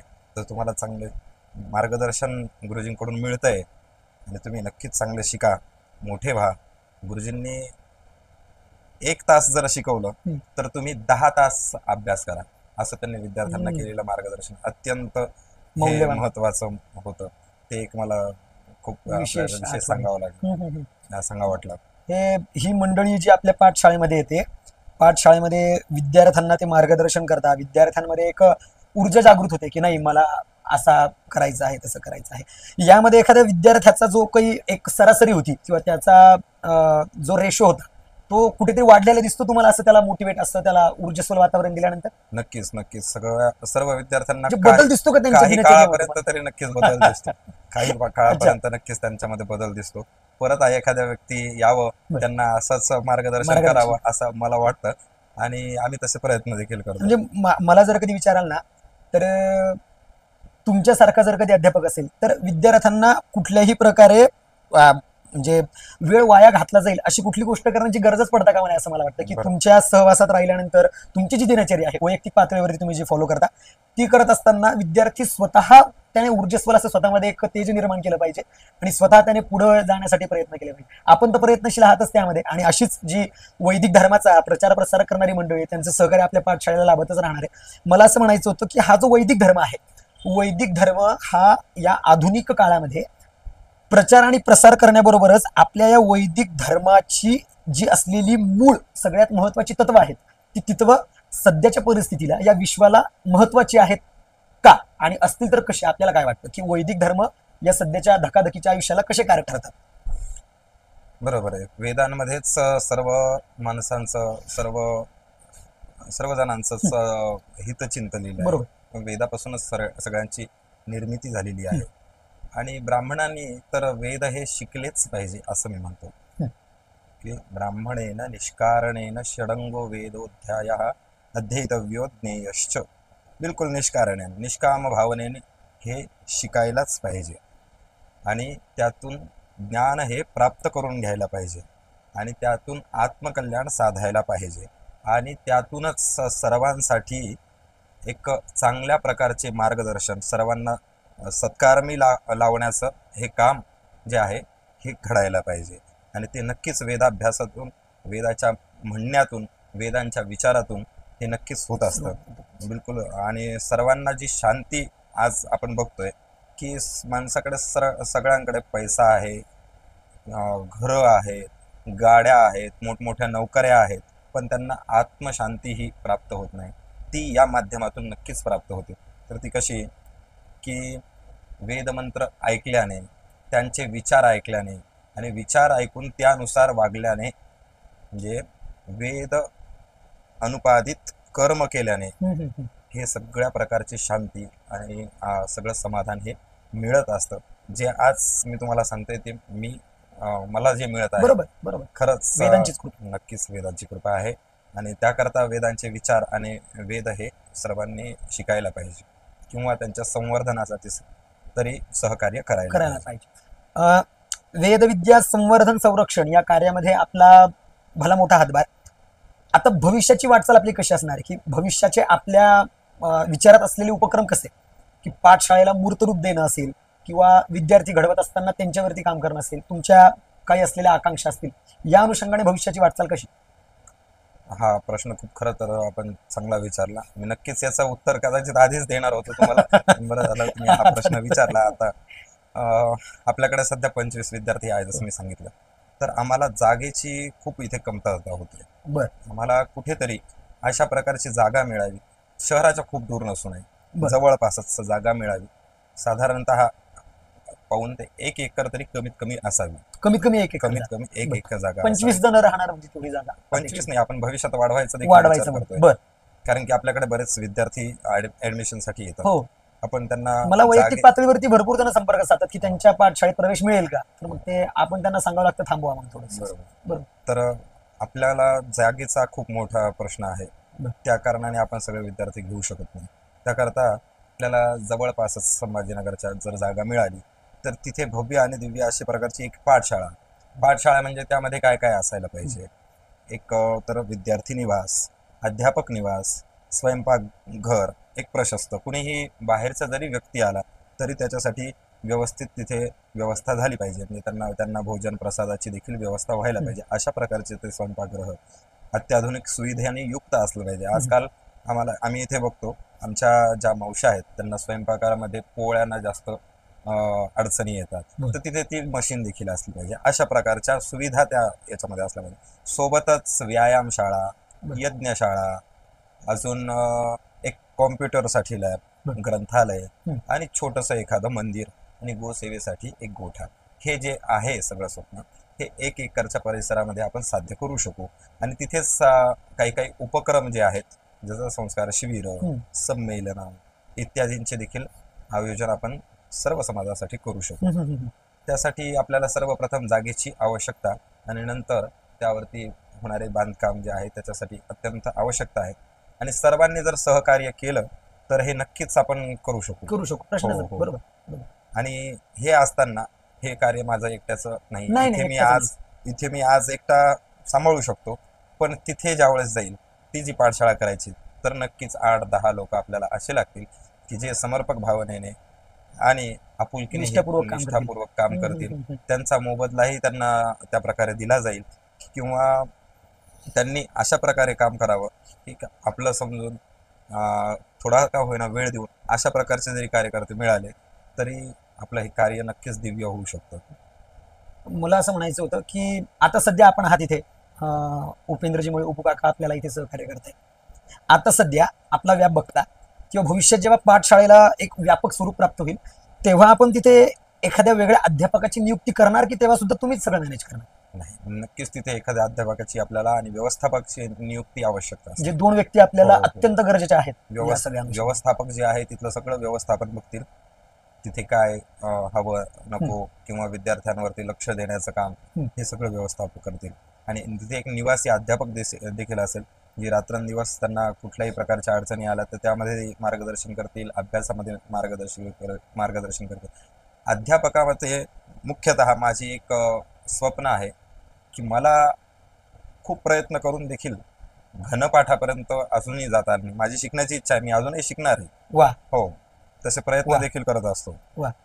पण घनपाठापर्यंत जाण्यासाठी एक घनपाठी अध्यापक त्या ठिकाणी असावा अशी एक इच्छा आहे. आणि त्याची व्यवस्था देखील आपल्या पाठशाळेमार्फत सगळी करण्यात यावी ही एक इच्छा आहे. इथे आपले घनपाठी विद्यार्थी तयार झाले पाहिजे. त्यांचा सर्वांगीण विकास झाला पाहिजे. अशी एक तळमळ आहे. हे अध्यापक जो आहे तो नितांत गरजेचा आहे, घनपाठी असावा ही आपली इच्छा आहे. हो. घनपाठी समजा ठीक आहे, जेव्हा व्यापक स्वरूप आपल्याला प्राप्त होईल तेव्हा आपण करूया. तुर्तास आपल्या पाठशाळेत शिकून गेलेले विद्यार्थी किंवा नुकतेच शाळेतही असतील ज्यांची संहिता पूर्ण झालेली असेल, अशा विद्यार्थ्यांकडून आपण जर कधी अध्यापनासंबंधी जर कधी सहकार्य अपेक्षित ठेवलं तर या अनुषंगाने आपल्याला काय वाटतं की विद्यार्थी त्यासाठी तयार होतील का? तुम्हाला त्यांना सांगणं गरजेचं आहे का तुम्हाला नको वाटतं? आपण चांगला विषय आणला या ठिकाणी. अ, मला इतके दिवस असं वाटत होतं की विद्यार्थ्यांना कशाला उगाच देतो त्रास द्यायला हा वगैरे असं. बरोबर. हा पण खरं तर त्यांनी त्यांचं कर्तव्य म्हणून जर केलं तर खूप मोठा पाठशाला आधार होईल. बरं. आणि एक चांगला घरपाठी अध्यापक आपल्या पाठशाळेला जर मिळाला तर नक्कीच अजून जी पाठशाळा सध्या नावारूपाला आलेली आहे तिच्यामध्ये अजून भर पडेल आणि भविष्यात मोठं एक चांगलं दिव्य कार्य होईल. आपल्या पाठशाळेचं नाव तर वाढेलच, चांगले विद्यार्थी या ठिकाणी घडतील आणि सगळ्या गोष्टी व्यवस्थित होतील म्हणजे पाठशाळेमध्ये. यासाठी विद्यार्थ्यांना अशा पद्धतीचे बाळकडू पाजून आपण त्यांना हे पटवून देणं गरजेचं आहे की बुवा हे सुद्धा तुमचं कार्य आहे, तुम्ही बरोबर आहे. सुद्धा यामध्ये हातभार लावा. तसं तर संभाजीनगरमध्ये अजून वातावरण असं नाहीये की सगळं घनपाठी याच्या पुढेही जायला पाहिजे, आपण अजून अधिक शिकायला पाहिजे. आपण जर शिकवतोय सध्या फक्त ग्रॅज्युएशन, 12वी ग्रॅज्युएशन असं, तर याच्या पुढे पण आपण डॉक्टरेट करू शकतो, त्याच्यासाठी PhD प्रयत्न पर्यंत, करू शकतो, बरोबर. पीएचडी करू शकतो. त्याच्यासाठी काय प्रयत्न करायला पाहिजे असं वातावरण इथे निर्माण होईल. ते आपल्या संस्थेमार्फत जर निर्माण झालं तर आपल्याला खूप त्यामधून समाधान आणि एक आनंद वेगळा असेल तो. आपण आपल्या थोडंसं मागे जातो. आपल्या शाळेची आपण नोंदणी केली, जे नोंदणीकृत आपली संस्था आहे, याचं जे पूर्ण मंडळ आहे किंवा आपली जी बॉडी आहे त्यामध्ये असलेली मंडळी कोण कोण नेमकी, किंवा त्यांच्यातर्फे सहकार्य किंवा त्यांचं पाठशाळेकडे चक्कर मारणं, एक व्हिजिट महिन्यातून एकदा चक्कर वगैरे असं काही नियोजन असतं का जे आपल्या बॉडी मेंबर्स आहेत, समिती सदस्य? नाही असं नसतं, पण मी उपक्रमांची माहिती त्यापर्यंत बरं. कळवत असतो बरं. की आपण पाठशाळेमध्ये अशा अशा प्रकारचे उपक्रम घेतोय, बरं. इतके इतके विद्यार्थी पाठशाळेमध्ये आहेत बरं. किंवा अशा अशा प्रकारचं सहकार्य पाठशाळेला लाभतंय, हं. आपल्या पाठशाळेच्या अशा प्रकारची प्रगती आहे, हे मी त्यांना कळवत असतो. तसे एक आपल्याला नवीन एक बॉडी तयार करायची आहे. बरं. जे कोणी पाठशाळेमध्ये उत्स्फूर्तपणे सहकार्य करून सहभाग घेणारे आहेत अशा मंडळींसाठी आपल्या पाठशाळेच्या याच्यामध्ये समितीमध्ये स्वागत आहे. बरं. अशाने समोर यावं आणि हे कार्य सांभाळावं अशी माझी इच्छा आहे. वा. मग यासाठी आपल्याला सहकार्य करत असताना आपल्या संपर्कात असलेले जे विद्यार्थी आहेत ते नक्कीच मुलाखतीच्या माध्यमातून आपले निकटवर्ती जे ते नक्कीच याचा विचार करतील हो. की ज्या गुरुजींनी संपूर्ण त्यांचं आयुष्य जे या वैदिक कार्यासाठी झोकून दिलं, हे कार्य करत असताना त्यांना आपल्यातर्फे खूप जास्त नाही पण शक्य तेवढी मदत आपण अवश्य करावी, हे फार महत्वाचं आहे. मी याच प्रश्नाला संलग्नित पुढचा प्रश्न आपल्याला विचारतो, विद्यार्थी परिवाराशी संलग्नित असलेला, की आपले जे आजी माजी विद्यार्थी आहेत, आजी माजी विद्यार्थ्यांना आपण काय आवाहन कराल? की आता म्हणजे असतं ना, बहुतेक विद्यार्थी कोणी पुण्याला सेटल असतं, कोणी मुंबईला, कोणी दुसऱ्या देशात प्रांतात कुठे, तर त्यांना हे कार्य करत असताना आपण कशा पद्धतीने त्यांचं इन्व्होल्युशन असावं यासंबंधी काय सांगा, किंवा त्यांचं सहकार्य कसं अपेक्षित आहे आपल्याला? प्रत्यक्ष येणं तर समजा ठीक आहे, ज्याचा त्याचा निर्णय असेल, आर्थिक व त्या ठिकाणी आल्यानंतर जे मॅनेजमेंट असेल त्या नियोजनासंबंधी विद्यार्थ्यांकडून काय सहकार्य अपेक्षित आहे? स्थानिक जे विद्यार्थी आहेत बरं. त्यांनी पाठशाळेमध्ये यावं, सर्वप्रथम यावं आधी. हा, तसे चालेल. येतात, बरेच जण येतात. तुमच्या नावाची भीती जशी वाटत असेल त्यांना की यावं कसं? नाही, भीतीचा प्रश्न नाही. अगदी सगळ्यांना मी प्रेमाने शिकवलेलं हो, आहे, हो. अगदी प्रश्नच घरच्यासारखं नाही, त्यांना वागवलेलं आहे. तर त्या दृष्टीने येतात, बरेच जण येतात, आहेत संपर्कामध्ये. जे बाहेर गावचे आहेत ते संपर्कात, विद्यार्थी देखील एकमेकांच्या संपर्कामध्ये असतात ते सर्वजण. तर त्यांनी एखाद्या वेळेस स्वाध्यायासाठी म्हणून यावं, नंतर पाठशाळेच्या काही अडचणी समजून घ्याव्या आणि भविष्यात काही कल्पना त्यांच्या मनामध्ये जर असतील की आपण अशी पाठशाळा करू शकू, त्यामध्ये आम्ही देखील सहभाग घेऊ शकू, असं जर कोणी असतील तर नक्कीच त्यांचं मनापासून स्वागत आहे. त्यांनी हे नक्की करावं हे कार्य. आणि आर्थिक स्वरूपामध्ये देखील बघा, आपलं खरं कर्तव्य आहे दान आणि प्रतिग्रह. त्यासाठी वेदासाठी जर म्हटलं, वेदकार्यासाठी मध्ये म्हटलं तरी अंशकालिक का होईना, थोडंसं अंशतः स्वरूपात जरी म्हटलं तरी त्यांनी या कार्यासाठी दान हे करावं. मी असं म्हणेन, फक्त या पाठशाळेसाठी नका करू, तुम्ही दुसरी जिथे तुम्हाला आवश्यकता वाटेल, बरोबर. जिथे तुम्हाला हे कार्य चांगलं वाटेल आणि करायची आवश्यकता जिथे त्यांना आवश्यकता असेल त्या पाठशाळेला, बरोबर. त्या पाठशाळेच्या मागे तुम्ही उभे राहा. काहीतरी ते तुमच्याकडून घडू द्या. आणि ही पाठशाळा तर तुमचीच आहे, या सगळ्या विद्यार्थ्यांचीच आहे. तर त्यांनी नक्कीच लक्ष दिलं पाहिजे आणि काही ना काहीतरी फुलाची पाकळी म्हणून यामध्ये सहभाग घेतला पाहिजे. मग ते जे सहकार्य समजा ठीक आहे, भविष्यात त्या संबंधी तुम्ही जी काही उपाययोजना किंवा विद्यार्थ्यांशी ज्या पद्धतीने आपला संवाद साधला जाईल ते बघूयात. विद्यार्थ्यांनी प्रतिमासिक सहकार्य करणं अपेक्षित आहे आपल्याला, की वार्षिक सहकार्य करणं अपेक्षित आहे, म्हणजे कसं? आता हा निर्णय खरं तर त्यांनी स्वतः घेतला स्वतः घेतला तरी हम्म, चालेल. हम्म. यामध्ये जे खरंच उत्स्फूर्तपणे कार्य करू शकतात अशा विद्यार्थ्यांनी सर्व विद्यार्थ्यांना जमवावं आणि त्यांनीच सर्व नियोजन करावं. कारण की त्यांना तुमचं पूर्ण अनुमोदन आहे त्यासाठी, की तुम्ही जी कराल ती आपल्या पाठशाळेची योग्य असलेली निर्णयाची बिलकुल बिलकुल माझं त्यांना पात्रता आपण बिलकुल बाजू. पूर्ण सहकार्य माझंही राहील बर. आणि त्यांच्या सर्वांवरती माझा विश्वासही राहील की बिलकुल तुम्ही तुमच्या पद्धतीने हे सगळं करा. बर. कसं मिळवायचं ते मिळवा, पाठशाळेसाठी कसं प्रकारे खर्च करायचा तो देखील तुम्ही तुमच्या प्रकारे ठरवू बर. शकता. त्यामध्ये माझे कुठल्याही प्रकारचं बंधन किंवा असं हे राहणार नाही. वा. जे विद्यार्थ्यांच्या सर्वांगीण विकासाची तुम्ही जेव्हा एक एक कास बांधली त्यावेळेस विद्यार्थ्यांना तुम्ही प्रत्येक प्रकारचं सहकार्य करताय. आता पाठशाळा अशा स्तरावरती आहे, एकतर हे शहराच्या मध्यवर्ती ठिकाणी, की बुवा इथे आजूबाजूला घरं वगैरे असलेला त्रास सर्वार्थाने विद्यार्थ्यांचं सहकार्य अपेक्षित आहेच. आजूबाजूला राहणारी मंडळी सहकार्य करतात 100%, की बुवा कोऑपरेटिव्ह असतं त्यांचं. नक्कीच वागणूक. आमचा जो एरिया आहे हो. हा एकदम व्यवस्थित आहे, शांत आहे, सगळे आपलेच लोक आहेत. बर. तर त्यामुळे बऱ्याच जणांनी खूप त्रास सहन करून देखील आम्हाला सहकार्य केलेले. बर. नक्कीच खूप त्रास होत असतो. आपण उदाहरण सांगतो मी तुम्हाला, कालचंच उदाहरण. मी वरती आलेलो होतो साधारणतः 2:30 वाजता. आमच्या नवीन बॅच जी आहेत त्यांनी अचानकपणे, म्हणजे त्यांची वेळच आहे, पण त्यांनी मोठमोठ्याने अगदी मंत्र म्हणण्यास सुरुवात केली. आता सध्या उन्हाळा दिवस आहे, मी वरती होतो, पण मला असं जाणवलं की अरे हे एवढ्या मोठ्याने मंत्र म्हणतात, आजूबाजूचे झोपलेले असतील किंवा आराम करत असतील, त्यांना नक्कीच त्रास होणार. मी पटकन खाली गेलो आणि त्यांना सांगितलं थोडा कमी आवाजामध्ये तुम्ही मंत्र म्हणा. याची दक्षता नेहमी घेतो आणि आमचे जे आजूबाजूचे परिसरातली मंडळी जी आहेत नक्कीच सहकार्य करतात या वा. बाबतीत. वा. तरी नक्की त्यांचं विशेष सहकार्य आहे. आता गोसेवेचा बऱ्याच जणांना त्रास होत असतो, पण सगळेजण सहकार्य करतात, सगळेजण सहनही करतात. हा, ह्या सगळ्या गोष्टी सगळ्या आम्ही जाणून आहोत. त्यांना कदाचित त्रास होत असेल, आमच्याकडून खूप जास्त प्रकारे होत असेल, तर आपल्या मुलाखतीच्या मार्फत मी त्यांचे खरं क्षमा मागतो. कारण की मी एकटाच नाहीये, माझे विद्यार्थी सुद्धा जे आहेत, मी तर त्रास देत नाही, पण त्यांच्याकडून जो त्रास होतो तर पर्यायाने तो माझ्याकडून त्रास झाल्यासारखा आहे. त्यामुळे सगळ्यांच्या याच्याकडून मी आपल्या मुलाखतीमध्ये सगळ्यांची खरंच क्षमा याचना करतो की त्रास हा होतच असतो नक्की, पण सहकार्य मात्र सर्वांचं नक्कीच आहे. एवढं उदात्त विचार तुम्ही करताय, की अतिशय श्रेष्ठ अशा स्वरूपाचं कार्य करत असताना या कार्यातून सुद्धा कोणाला त्रास होऊ नये याची तुम्ही दक्षता घेता, हे फार विशेष. म्हणजे मी वेद पाठशाळा माझी आहे आणि कुणाला त्रास झाला त्याची मी का चिंता करू, असा विचार करून कुठल्याही प्रकारे तुम्ही स्वतःला स्थापित करत नाही, हे फार महत्वाचं. आपल्या मुलाखतीच्या शेवटाकडे वळत असताना मी काहीच प्रश्न आपल्याला आता विचारेन. मला एक सांगा, की संभाजीनगर असेल किंवा सर्वार्थाने जिथे कुठे एखादा वैदिक असेल, वैदिक आणि पौरोहित्य करणारा, याज्ञिक शिकून पौरोहित्य करणारा, किंवा वेदपाठी ब्राह्मण जो बाहेर पडल्यानंतर जो याज्ञिक शिकला आणि पौरोहित्य करत आहे, अशा युवा पुरोहितांना आणि वैदिकांना आपण संपूर्ण जीवनाचा सार म्हणून काय उपदेश कराल, काय मार्गदर्शन कराल?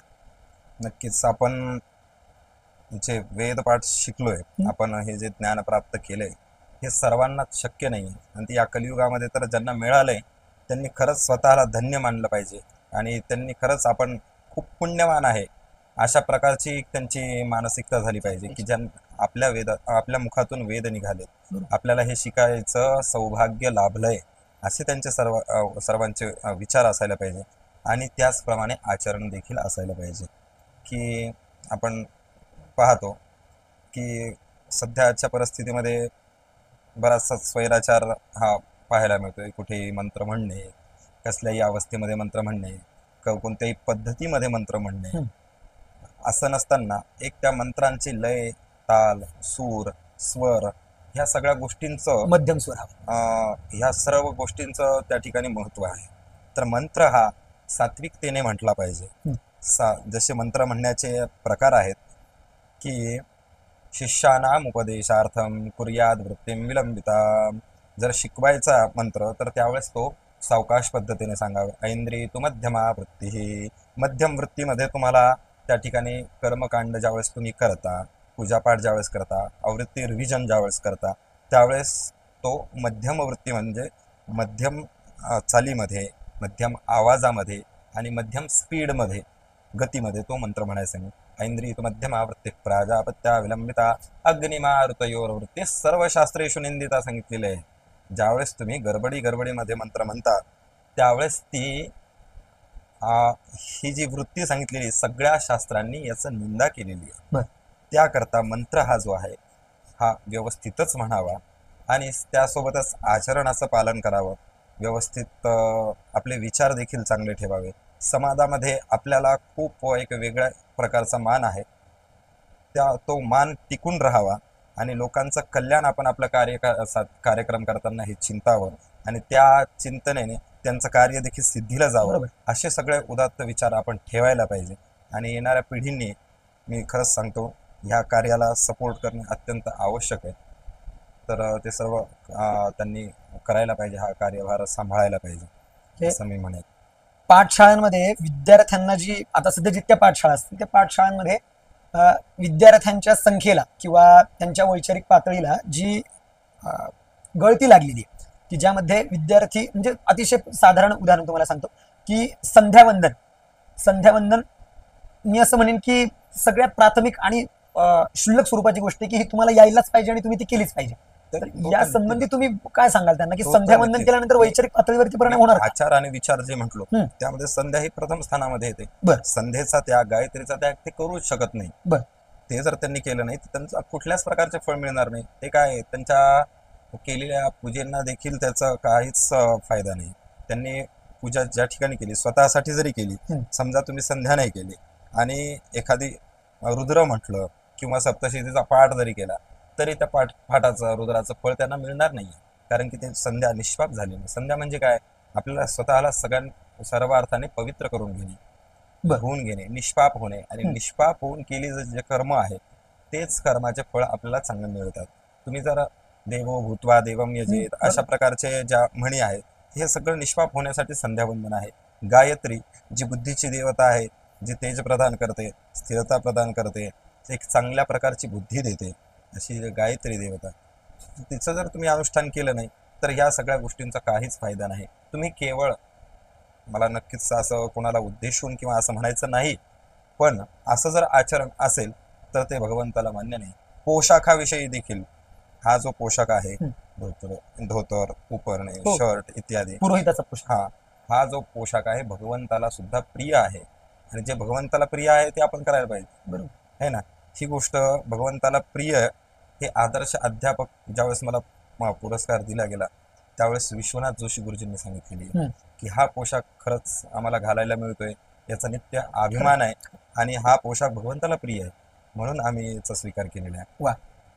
तर मी नक्कीच सांगेल की संध्यावंदन हे जे आहे सर्वांनी करणे अत्यंत आवश्यक आहे. नित्य गायत्रीचा जप व्हावा आणि त्याच्यासोबतच वैयक्तिक काहीतरी अनेक उपासना अनुष्ठान व्हावेच. उपासनेला धुळ चालवावे, भूदेव संतासे सदा नमावे, सत्कर्म योगी वय घालवावी, सर्वामुखी असं हे सगळ्या आपल्या साधू संतांनी देखील ह्या सगळ्या गोष्टी आपल्याला सांगितलेल्या आहेत. आणि सर्व प्राणी मात्रांसाठीच हा धर्म आहे आणि हा जो आपला हिंदू धर्म आहे सगळ्यांचं शुभ चिंतन, भद्रं करणे श्रूयाम देवा किंवा सर्वांचं कल्याण हो, विश्वाने देव सवितर दुरिता आणि परासुर इत्यादी जे आहे हे आपल्या वेदांच्या प्रत्येक ऋचांमध्ये, विविध सूक्तांमध्ये हे सगळे विचार आपल्याला पाहायला मिळत आहेत आणि त्याचप्रमाणे आपला आचरण विचार देखील असले पाहिजे असं मी म्हणतो. आपण म्हणतो संध्याहीनम शुचिर नित्य, संध्याहीन असलेला द्विज अर्थात पुरोहित ब्राह्मण हा अपवित्र सांगितलाय. तर संध्या प्रत्येक वैदिकाने प्रत्येक पुरोहितांनी केलीच पाहिजे. आता थोडासा वेगळा जी फार मोठी भलीमोठी सामाजिक अडचण आहे आपली, त्या अडचणीकडे वळून एक प्रश्न विचारतो आपल्याला. वैदिक असेल, पुरोहित असेल, याज्ञिकी करणारा, गावातला भिक्षुकी करणारा असेल, या सर्वांच्या विवाहाला ज्या अडचणी येतात या संबंधी आपल्याला काय वाटतं किंवा पुरोहिताची अडचण येण्यामागचं मुख्य कारण आणि या अनुषंगाने मुली, वधूपक्ष आणि त्यांचे आई वडील यांना आपण काय संदेश द्या किंवा त्यांना आपण असं करू नये यासाठी काय उपदेशित करा? सर्वप्रथम मी जी वैदिक मंडळी जी आहेत म्हणजे बाहेर याज्ञिकी वगैरे करतात, कर्मकांड करतात, त्यांच्यासाठी मी आधी म्हणेन की तुम्ही पूर्ण विश्वास ठेवून हे पूर्ण अध्ययन करा. म्हणजे अध्ययन पूर्ण करा, अध्ययन अर्धवट सोडू नका. त्यामध्ये फक्त आता तुमची संहिता झाली आणि तुम्ही बाहेर पडले असा विषय नाही. तुम्ही संहिता शिकून कर्मकांड व्यवस्थित समग्र शिकून घ्या, समजून घ्यावं, म्हणजे जेणेकरून तुमची पात्रता वाढेल. आधी पात्रता वाढवणे, संवाद साधणे, तुमचं व्यक्तिमत्व एक प्रकारचं तुम्ही चांगलं तयार करावं.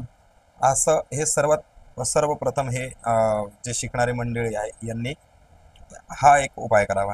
आणि मुलींच्या आई वडिलांना मी हे सांगेन की आज आपण पाहतोय की इंजिनियर जरी झाला किंवा एखाद्या कंपनीमध्ये जरी असला तरी त्याला 8 तास 10 तास त्या ठिकाणी ड्युटी करावी लागते.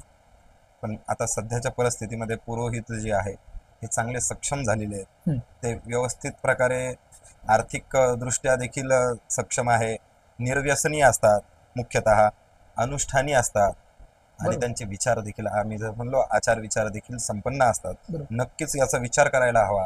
आणि माझ्या सासरेबावांनी जो विचार केला मी सांगतो त्यांना नक्कीच मी तर म्हणतो डॉक्टर देखील मिळाला असता, एखादा प्राध्यापक देखील मिळाला असता. वा.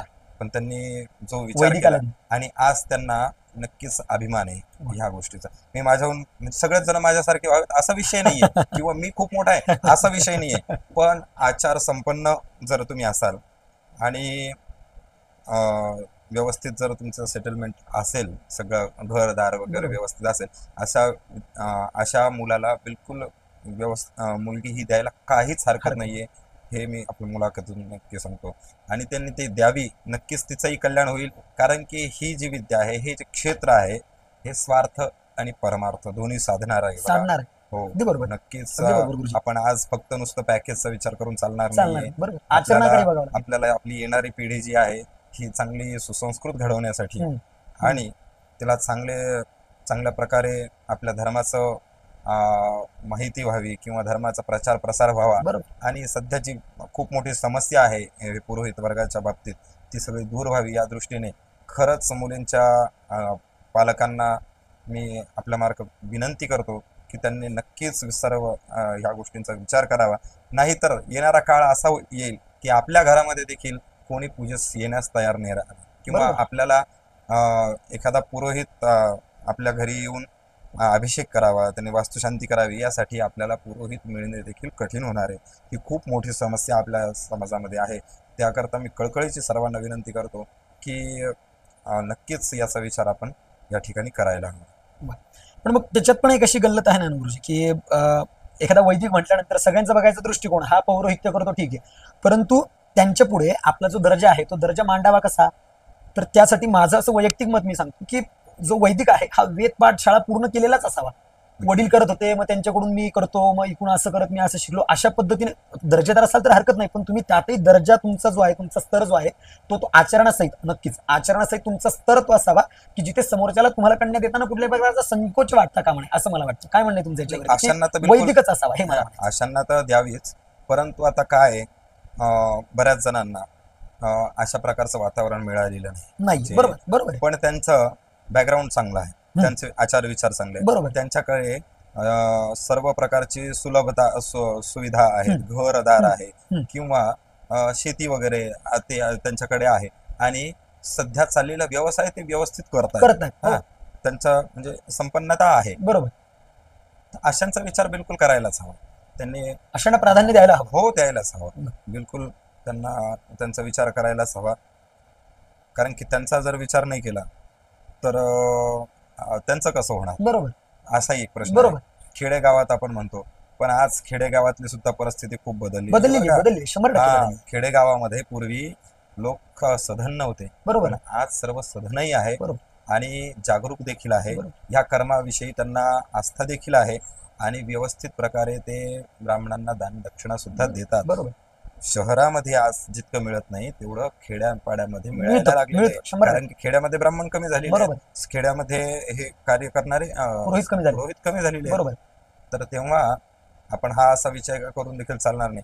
खेड्यातले जे आहेत किंवा गावाकडचे जे मुली आहेत त्यांनी कशाला खूपच मोठा म्हणजे आपण पुण्याला जास्त ठेवायला नको, पुण्यालाच जायला हवे, मुंबईलाच जायला हवे, तिकडेच राहायला हवे, अशा अपेक्षा खरं तर माझ्या मते चुकीच्या आहे.